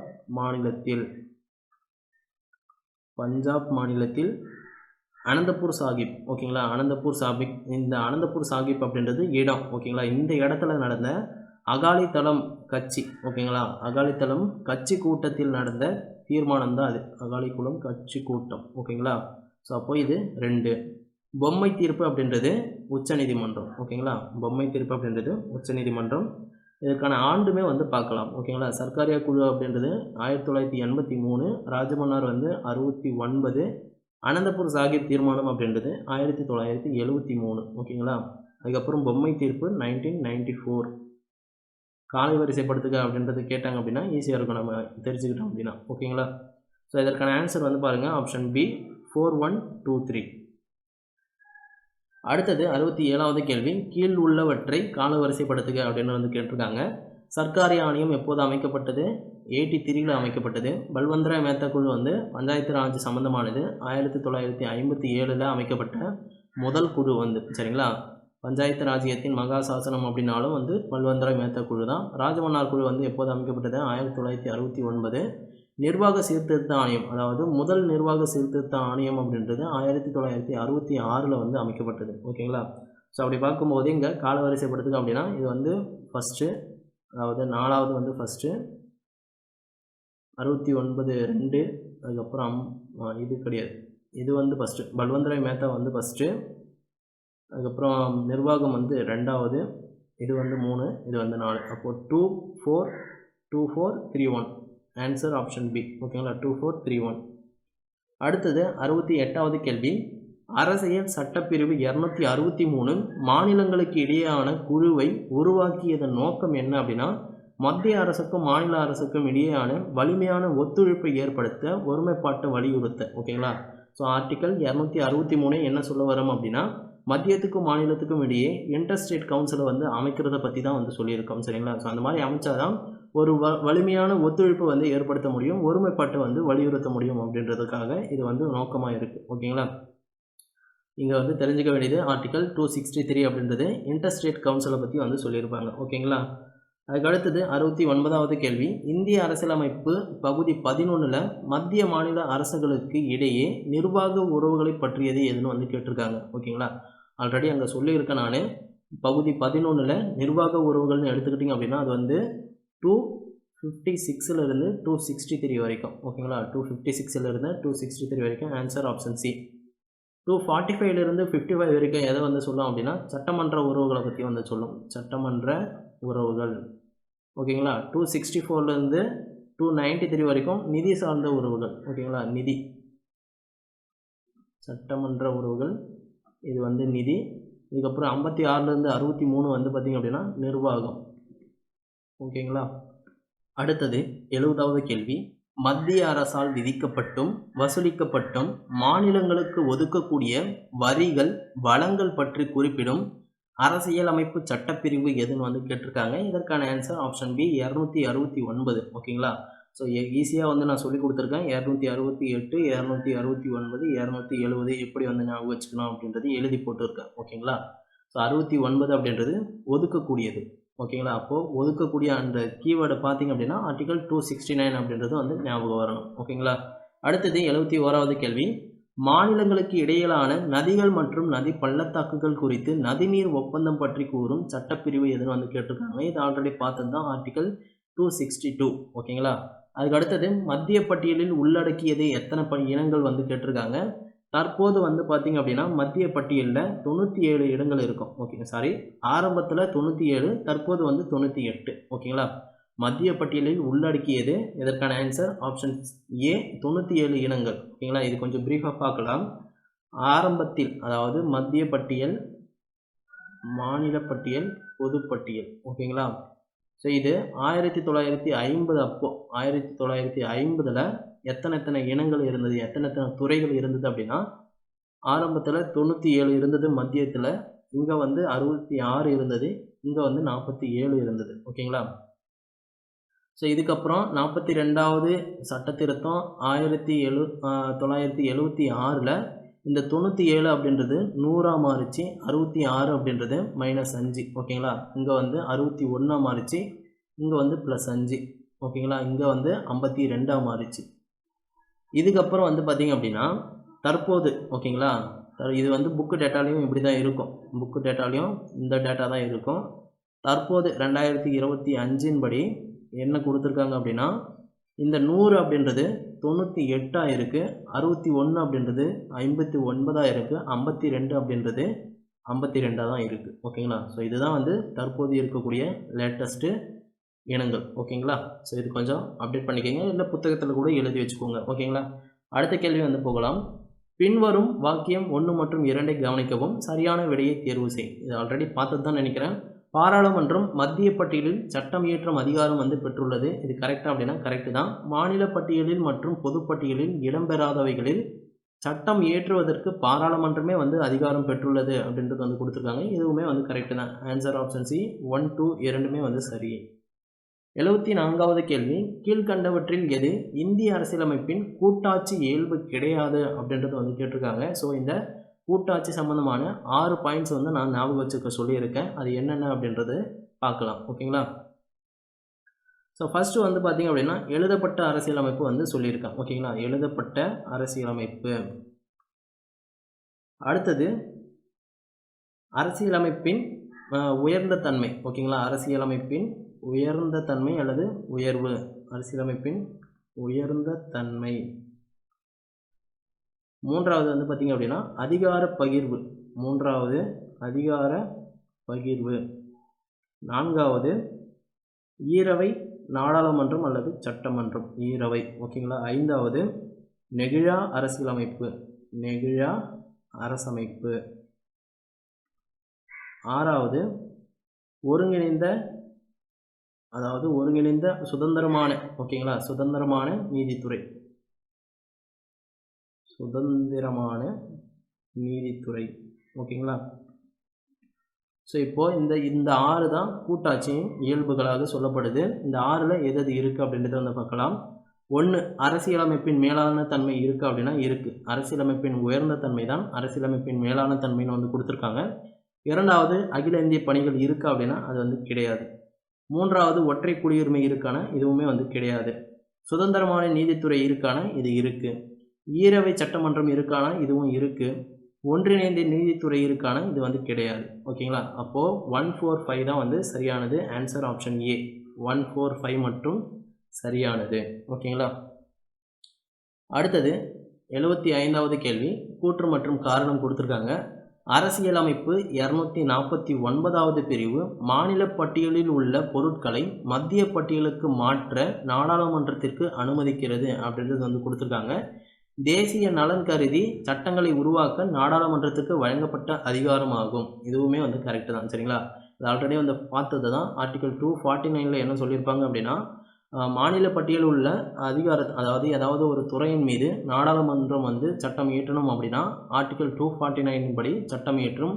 அது வந்து மாநிலங்களவையில் ஒரு தீர்மானம் கொண்டு வந்து 2/3 பங்கு உறுப்பினர்களின் ஆதரவு பெற்று அந்த தீர்மானம் நிறைவேற்றப்பட்ட பிறகு நாடாளுமன்றம் மாநில பட்டியலில் சட்டம் வந்து இயற்றலாம். அவ்வாறு கொண்டு வரப்படுகின்ற அந்த சட்டத்துக்கு ஒரு வருட காலம் மட்டுமே வந்து செல்லும். ஓகேங்களா? ஸோ அதை பற்றி வந்து சொல்லக்கூடியதான் ஆர்டிகல் 249. இது வந்து எந்த காரணத்திற்காக வந்து யூஸ் பண்ணுவாங்க அப்படின்னா, தேசிய நலன் கருதி அந்த சட்டங்களை வந்து உருவாக்கலாம் நாடாளுமன்றம் அப்படின்றத வந்து சொல்லியிருப்பாங்க. ஓகேங்களா? இது கூற்று மற்றும் காரணம் இரண்டுமே வந்து சரிதான். ஆன்சர் ஆப்ஷன் பி இரண்டுமே சரி. ஆர் என்பது ஏவிற்கான சரியான விளக்கமாகும். அடுத்தது 76வது கேள்வி. மத்திய மாநில உறவுகள் தொடர்பான 2வது ஆணையத்தின் தலைவர் யாருன்னு வந்து கேட்டிருக்காங்க. ஓகேங்களா? அதாவது மத்திய மாநில உறவுகள் தொடர்பாக அமைக்கப்பட்ட 2வது குழு தான் வந்து மதன் மோகன் புன்சி. ஓகேங்களா? ஃபஸ்ட்டு மத்திய அரசால் அமைக்கப்பட்ட குழு எதுனா அது சர்க்காரியா ஃபஸ்ட்டு அமைக்கப்பட்டது. சரிங்களா? மத்திய அரசால் அமைக்கப்பட்ட மத்திய மாநில உறவுகளை ஆராய்வதற்காக அமைக்கப்பட்ட முதல் குழு ஃபஸ்ட்டு வந்து சர்க்காரியா, 2வது வந்து பார்த்திங்க அப்படின்னா மதன் மோகன் புன்சி, செகண்டு. ஓகேங்களா? புன்சி. இதற்கான ஆன்சர் ஆப்ஷன் ஏ மதன் மோகன் புன்சி. அடுத்தது 77வது கேள்வி. கூற்று 1 மற்றும் 2 இவற்றில் எவை சரியானது அப்படின்றத வந்து கேட்டிருக்காங்க. பொதுப்பட்டியலில் குறிப்பிடப்பட்டுள்ள துறைகள் மீது மத்திய மற்றும் மாநில அரசுகள் இரண்டுமே வந்து சட்டம் இயற்றலாம். இது தொடர்பாக மத்திய அரசிற்கும் மாநில அரசிற்கும் இடையில் முரண்பாடு ஏற்படும் பொழுது மாநில அரசின் அதிகாரமே வந்து மேலோங்கும் அப்படின்றத வந்து கொடுத்துருக்காங்க. இது வந்து தவறானது. மத்திய அரசின் அதிகாரம் தான் வந்து மேலோங்கும். ஓகேங்களா? அப்போ 1 மட்டும்தான் வந்து சரி, 2வது வந்து தவறு. ஓகேங்களா? ஸோ பொதுப்பட்டியலில் குறிப்பிடப்பட்டுள்ள துறைகள் மீது மத்திய அரசும் இயற்றலாம், மாநில அரசும் வந்து சட்டம் இயற்றலாம். இது தொடர்பாக மத்திய அரசு மற்றும் மாநில அரசுக்கு இடையே வந்து முரண்பாடு ஏற்படும் போது மத்திய அரசு என்ன சொல்கிறாங்களோ அந்த சட்டம் வந்து தான் செல்லும். ஓகேங்களா? அடுத்தது 78வது கேள்வி. கூற்று மற்றும் காரணம் கொடுத்துருக்காங்க. ஒன்றிய அமைச்சரவை விரும்பினால் கூட்டு ஆட்சி அமைப்பை வந்து ஒற்றை ஆட்சியாக வந்து மாற்றிவிட முடியும் அப்படின்றது வந்து கொடுத்துருக்காங்க. மத்திய அரசு மாநிலங்களின் மீது அதிகாரம் செலுத்த பல அதிகாரங்களை கைவசம் கொண்டுள்ளது. ஓகேங்களா? ஸோ இந்த மாதிரி வந்து மாற்ற முடியுமா அப்படின்னா இந்த மாதிரி வந்து மாற்ற முடியாது. அதாவது கூட்டாட்சி அமைப்பை வந்து ஒற்றை ஆட்சியெல்லாம் வந்து அவ்வளோ ஈஸியாக வந்து மாற்றிட முடியாது.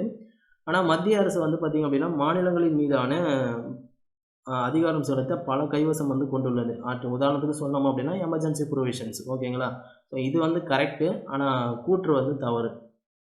ஆப்ஷன் பி ஏ வந்து தவறு, ஆனால் ஆர் வந்து சரி. ஓகேங்களா? அடுத்தது 79வது கேள்வி. 1931ஆம் ஆண்டு லார்டு விஸ்கவுட் பீல் கமிட்டி தொடர்புடையது எதோடது அப்படின்னா மத்திய மாநில நிதி உறவுகள் சம்பந்தமானது. ஓகேங்களா? இது வந்து புது கேள்வி தான். 1931ஆம் ஆண்டு லார்டு விஸ்கவுட் பீல் கமிட்டி தொடர்புடையது மத்திய மாநில நிதி உறவுகள் சம்பந்தமானது. ஓகேங்களா? அடுத்தது 80வது கேள்வி.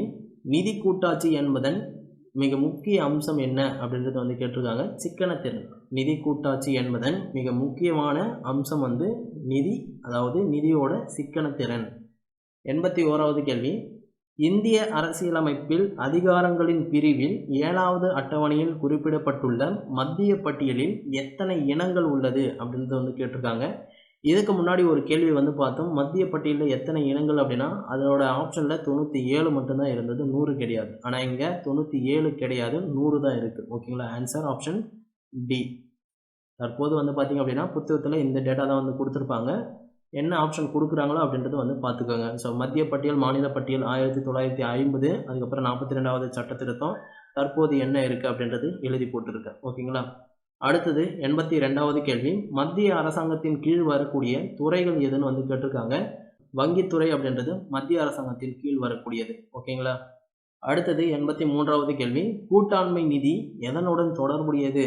கூட்டாண்மை நிதி எதனுடன் தொடர்புடையது அப்படின்னா மத்திய மாநில நிதி உறவுகளை வந்து சம்மந்தப்பட்டது. ஓகேங்களா? கூட்டாண்மை நிதியும் வந்து கொடுத்துருக்காங்க. அப்போ நிதி சம்மந்தப்பட்டது தான். ஓகேங்களா? அடுத்தது 84வது கேள்வி. சர்க்காரிய ஆணையம் எதை குறித்து பரிந்துரைக்க அமைக்கப்பட்டது? சர்க்காரிய ஆணையம் அப்படின்றது மத்திய மாநில உறவுகள் குறித்து பரிந்துரைக்க அமைக்கப்பட்டது. Answer option B. அடுத்தது 85வது கேள்வி. பின் வருவனவற்றுள் மத்திய அரசின் கீழ் வருகிறது எந்த துறை அப்படின்னா வங்கித்துறை. ஓகேங்களா? பின்வருவனவற்றில் மத்திய அரசின் கீழ் வருவது வங்கித்துறை, விவசாயம், சிறை, பொது சுகாதாரம் இதெல்லாமே வந்து மாநில அரசாங்கத்தின் கீழே வரக்கூடியது. 86வது கேள்வி, இந்திய அரசியலமைப்பு சட்டத்தின் எந்த உட்பிரிவின் கீழ் மத்திய மாநில நிதி பகிர்வு பற்றி வந்து குறிப்பிடப்பட்டுள்ளது அப்படின்னா, நிதி பகிர்வுன்னு ஸ்பெசிஃபிக்காக கேட்குறாங்க. ஓகேங்களா, 245 255 வரைக்கும் சட்டமன்ற உறவுகள், 256 263 வரைக்கும் வந்து நிர்வாகம் சம்மந்தப்பட்டது, 264 293 வரைக்கும் நிதி சம்மந்தப்பட்டது. ஓகேங்களா, அப்போ இங்கே என்ன கேட்டிருக்காங்க, நிதி பகிர்வு பற்றி தான் வந்து கேட்டிருக்காங்க. ஆன்சர் ஆப்ஷன் சி, 264 93 வரைக்கும். அடுத்தது 87வது கேள்வி, கீழ் வருவனவற்றுள் எது மத்திய அரசின் பட்டியலில் இடம்பெறவில்லை அப்படின்றது வந்து கேட்டிருக்காங்க. பொது மற்றும் தனியார் துறை நிறுவன நெறி, கார்ப்பரேஷன் டேக்ஸ் வந்து மத்திய பட்டியலில் தான் இருக்குது. நாணயம் மற்றும் பணம் வந்து இதுவுமே வந்து மத்திய பட்டியலில் தான். பொதுக்கடன் அப்படின்றதும் மத்திய பட்டியலில் தான். ஓகேங்களா, மூலதன வரி அப்படின்றது மாநில பட்டியலில் உள்ளது. இதுதான் கே ஆன்சராக கொடுத்துருக்காங்க. அதுக்கு அடுத்தது வந்து பார்க்கலாம். 88வது கேள்வி, பின்வரும் எந்த சட்டத்தின் மூலம் மாநிலங்கள் மத்திய அரசின் ஒப்புதலுடன் வெளிநாடுகளில் கடன் பெற முடியும்? 1935 இந்திய அரசு சட்டம் வந்து இதுக்காக ஒரு வழி வந்து கொடுத்துருக்கு. மத்திய அரசு ஒப்புதலுடன் மாநிலங்கள் வெளிநாடுகளில் வந்து கடன் பெற்றுக்கொள்ள முடியும். ஆன்சர் ஆப்ஷன் சி, இந்திய அரசு சட்டம் 1935. 89வது கேள்வி, பின்வரும் ஆணையங்களை காலவரிசைப்படி அமைக்கவும். ஓகேங்களா, இது ஆல்ரெடி பார்த்தது தான். நிர்வாக சீர்திருத்த ஆணையம் எப்போது அமைக்கப்பட்டது? 1966. ராஜமன்னார் குழு வந்து 1969. சர்க்காரியா குழு 1983. புஞ்சி ஆணையம் வந்து 2007. ஓகேங்களா, ஆன்சர் ஆப்ஷன் பி தான். அடுத்தது 90வது கேள்வி, சர்க்காரியா ஆணையம் பற்றிய தவறான கூற்றுக்கள் எவைன்னு வந்து கேட்டிருக்காங்க. ஃபர்ஸ்ட், சர்க்காரியா ஆணையம் 1983ஆம் ஆண்டு அமைக்கப்பட்டது அப்படின்றது வந்து கொடுத்துருக்காங்க. ஆண்டு கரெக்ட் அப்படின்னா கரெக்ட் தான். அப்போது இந்த கூற்று வந்து கரெக்டு. இந்த ஆணையம் 247 பரிந்துரைகளை அளித்தது. சர்க்காரியா ஆணையம் மொத்தம் 247 பரிந்துரைகளை வழங்கியது. அதில் 180 பரிந்துரைகளை மத்திய அரசு வந்து நடைமுறைப்படுத்தியிருக்கும். ஓகேங்களா, நடைமுறைப்படுத்தியது. அடுத்தது, கூறு 356 நீக்குவதற்கு இந்த ஆணையம் வந்து பரிந்துரை செய்தது அப்படின்றத வந்து கொடுத்துருக்காங்க. இது வந்து தவறானது. அதாவது என்ன சொல்லியிருப்பார் அப்படின்னா, ஆர்டிக்கல் 356 வந்து மிக குறைவாகவும் கவனமாகவும் வந்து பயன்படுத்த வேண்டும் அப்படின்றது தான் வந்து சொல்லியிருப்பார். நீக்குங்க அப்படின்ற மாதிரி எல்லாம் வந்து சொல்லியிருக்க மாட்டார். ஓகேங்களா, அடுத்தது, வரி விதிப்பில் உள்ள எஞ்சிய அதிகாரங்களை மாநிலங்களிடம் இருக்க வேண்டும் என்று இந்த ஆணையம் பரிந்துரை செய்தது. எஸ், இதை வந்து பரிந்துரை பண்ணாங்க. ஆனால் சர்க்காரியா ஆணையம் பரிந்துரை பண்ணுதானா? கிடையாது. இந்த பாயிண்ட்டை வந்து யார் ரெக்கமெண்ட் பண்ணாங்க அப்படின்னா, ராஜமன்னார் குழு வந்து ரெக்கமெண்ட் பண்ணியிருக்கோம். அதாவது தமிழ்நாடு அரசால் அமைக்கப்பட்ட மத்திய மாநில உறவுகளை அமைக்கப்பட்ட ராஜமன்னார் குழு தான் இந்த பாயிண்ட்டை வந்து ரெக்கமெண்ட் பண்ணியிருக்கோம். ஓகேங்களா, ராஜமன்னார் குழு பரிந்துரை செய்தது, பரிந்துரை வழங்கியது. அப்போது 3 4 வந்து தப்பு, 1 2 தான் வந்து சரியானது. ஓகேங்களா, 3 4 தப்பு, 1 2 வந்து சரியானது. என்ன கொஷின் வந்து கேட்டிருக்காங்க, சர்க்காரியா ஆணையம் பற்றிய தவறான கூற்றுக்கள் தான் வந்து கேட்டிருக்காங்க. அதான் நான் பார்த்துன்னு இருக்கேன். இது என்னடா ஆப்ஷன் 1 2 இல்லை அப்படின்னு. தவறான கூற்றுகள் தான் வந்து கேட்டிருக்காங்க. ஆப்ஷன் ஏ 3 மற்றும் 4 தான் வந்து தவறானது. ஓகேங்களா, ஸோ 1 and 2 வந்து சரியானது.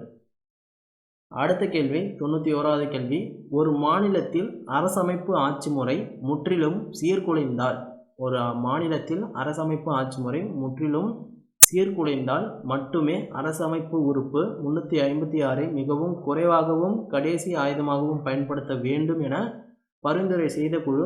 ஆன்சர் ஆப்ஷன் டி, சர்க்காரியா குழு. ஓகேங்களா, ஸோ இப்போ தான் வந்து சொன்னேன், ஆர்டிக்கல் 356 வந்து மிகவும் குறைவாகவும் கவனமாகவும் வந்து பயன்படுத்தப்பட வேண்டும் அப்படின்றது வந்து இந்த ஆணையம் வந்து ரெக்கமெண்டேஷனில் வந்து சொல்லியிருப்பாங்க. ஓகேங்களா, அதாவது மாநிலத்தில் அந்த ஆட்சி வந்து சீர்குலையும் போது தான். ஓகேங்களா, மற்ற டைம்லலாம் வந்து அதை ரெக்கமெண்ட் பண்ணியிருக்க மாட்டாங்க.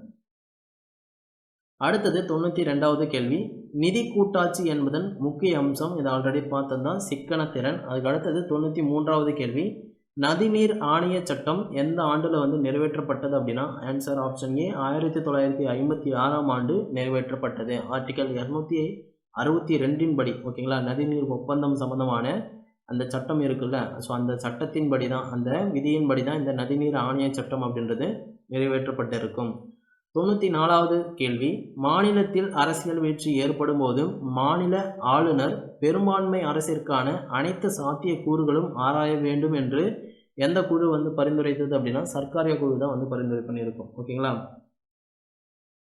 ஆன்சர் ஆப்ஷன் ஏ, சர்க்காரிய குழு. அதுக்கு அடுத்தது 95வது கேள்வி, ஓர் உள்நாட்டு அரசாங்கத்தின் ஒற்றுமையையும் ஒத்துழைப்பையும் அத்தியாவசியமான இன்றியமையாதவைகளாகும் என்று விமர்சித்தவர் யார் அப்படின்னா answer option C, Sardar Vallabhbhai Patel. ஓகேங்களா, ஒரு உள்நாட்டு அரசாங்கத்தில் ஒற்றுமை ஒத்துழைப்பு அப்படின்றது அத்தியாவசியமான இன்றியமையாதவைகளாகும் என்று விமர்சித்தவர் சர்தார் வல்லபாய் பட்டேல். 96வது கேள்வி, கல்வியானது மத்திய அரசின் கட்டுப்பாட்டில் இல்லை என்றாலும் வழிகாட்டுதலின்படி இருக்க வேண்டும் என்று கூறியவர் யார் அப்படின்னா மௌலானா ஆசாத். ஓகேங்களா, மௌலானா ஆசாத் தான் இதை வந்து சொல்லியிருப்பார். கல்வியானது மத்திய அரசின் கட்டுப்பாட்டில் இல்லை என்றாலும் வழிகாட்டுதலின்படி இருக்க வேண்டும் என்று கூறியவர் மௌலானா அபுல் கலாம் ஆசாத். இந்தியா முழுமையான கூட்டாட்சி அமைப்பே அல்ல என்று கூறியவர் யார் அப்படின்னா கேபி முகர்ஜி. ஓகேங்களா, ஸோ இதெல்லாம் வந்து ஸ்டேட்மெண்ட் தான், இவங்க யார் என்ன சொன்னாங்க அப்படின்றது தான். சரிங்களா, ஸோ இதுக்கு வந்து எக்ஸ்பிளனேஷன் வந்து தேவைப்படாது மேக்சிமம். இந்தியா முழுமையான கூட்டாட்சி அமைப்பை அல்ல அப்படின்னு சொன்னவர் கேபி முகர்ஜி. அடுத்தது 98வது கேள்வி, பொருத்தமான இனங்களை வந்து தேர்ந்தெடு. சரிங்களா, சரியான பொருத்தங்களை தேர்ந்தெடு. சர்க்காரியா குழு வந்து 1983, இது கரெக்டு. ராஜமன்னார் குழு 73ன்னு வந்து கொடுத்துருக்காங்க, இது வந்து தவறானது. ராஜமன்னார் குழு 69. புன்சி ஆணையம் அப்படின்றது 2007. வெங்கடாச்சல குழு அப்படின்றது எப்போது அமைக்கப்பட்டது? 2000 அமைக்கப்பட்டது, இதுவுமே வந்து தவறு தான். சரிங்களா, சர்க்காரியா குழு 1983 அமைக்கப்பட்டு, ஓகேங்களா, 83 அமைக்கப்பட்டு ஜனவரி 1988 வந்து அறிக்கை அளிச்சிருக்கும். ஓகேங்களா, அறிக்கை அளித்தது. ஸோ ராஜமன்னார் குழு வந்து பார்த்திங்க அப்படின்னா 69 அமைக்கப்பட்டு 71 அறிக்கை அளித்தது. ஓகேங்களா, 71 அறிக்கை அளித்தது. அடுத்தது புன்சி குழு வந்து பார்த்திங்க அப்படின்னா ஏப்ரல் 2010 வந்து அறிக்கை அளித்தது. 2007 அமைக்கப்பட்டு ஏப்ரல் 2010 அறிக்கை அளித்தது. ஓகேங்களா, அறிக்கை. அதுக்கப்புறம் வெங்கடாச்சல குழு வந்து பார்த்திங்க அப்படின்னா 2000 அமைக்கப்பட்டது. ஓகேங்களா, பிப்ரவரி 22, 2000 அமைக்கப்பட்ட குழு. ஓகேங்களா, 2002 கிடையாது. அப்போது இதில் எது சரியானது அப்படின்னா 1 சரி, 3 சரி. 1 and 3 வந்து சரி. ஆன்சர் ஆப்ஷன் ஏ. அடுத்தது 99வது கேள்வி, மாநிலங்கள் பட்டியலில் இருக்கும் இனத்தை அடையாளப்படுத்துக அப்படின்றது வந்து கேட்டிருக்காங்க. வங்கி என்பது மத்திய பட்டியலில் இருக்குது. சரிங்களா, நீர்ப்பாசனம் அப்படின்றது இரிகேஷன், இது வந்து மாநில பட்டியலில் இருக்குது. பொது பாதுகாப்பு, அதாவது பாதுகாப்பு டிஃபென்ஸ் அப்படின்றது மத்திய பட்டியலில் இருக்குது. வெளி விவகாரங்கள் தொடர்பான வர்த்தகம் மற்றும் வெளிநாட்டு விவகாரங்கள் அப்படின்றதெல்லாம் வந்து மத்திய பட்டியலில் தான் இருக்குது. ஓகேங்களா, கொஷின் என்ன அப்படின்னா மாநில பட்டியலில் எது இருக்குது அப்படின்றது தான் வந்து கேட்டிருக்காங்க. இதற்கான ஆன்சர் ஆப்ஷன் பி, நீர்ப்பாசனம் அப்படின்றது மாநில பட்டியலில் உள்ளது. ஓகேங்களா, ஸோ இவ்வளோதான் கைஸ். மொத்தமாக வந்து பார்த்திங்க அப்படின்னா ஒரு 100 கேள்விகள் வந்து பார்த்துருக்கோம். மீண்டும் ஒரு அடுத்த வீடியோவில் வந்து பார்க்கலாம். வீடியோவை மற்ற ஃப்ரெண்ட்ஸுக்கும் வந்து ஷேர் பண்ணுங்கள். ஓகேங்களா, தேங்க்யூ டு ஆல். அடுத்த வீடியோவில் வந்து பார்க்கலாம்.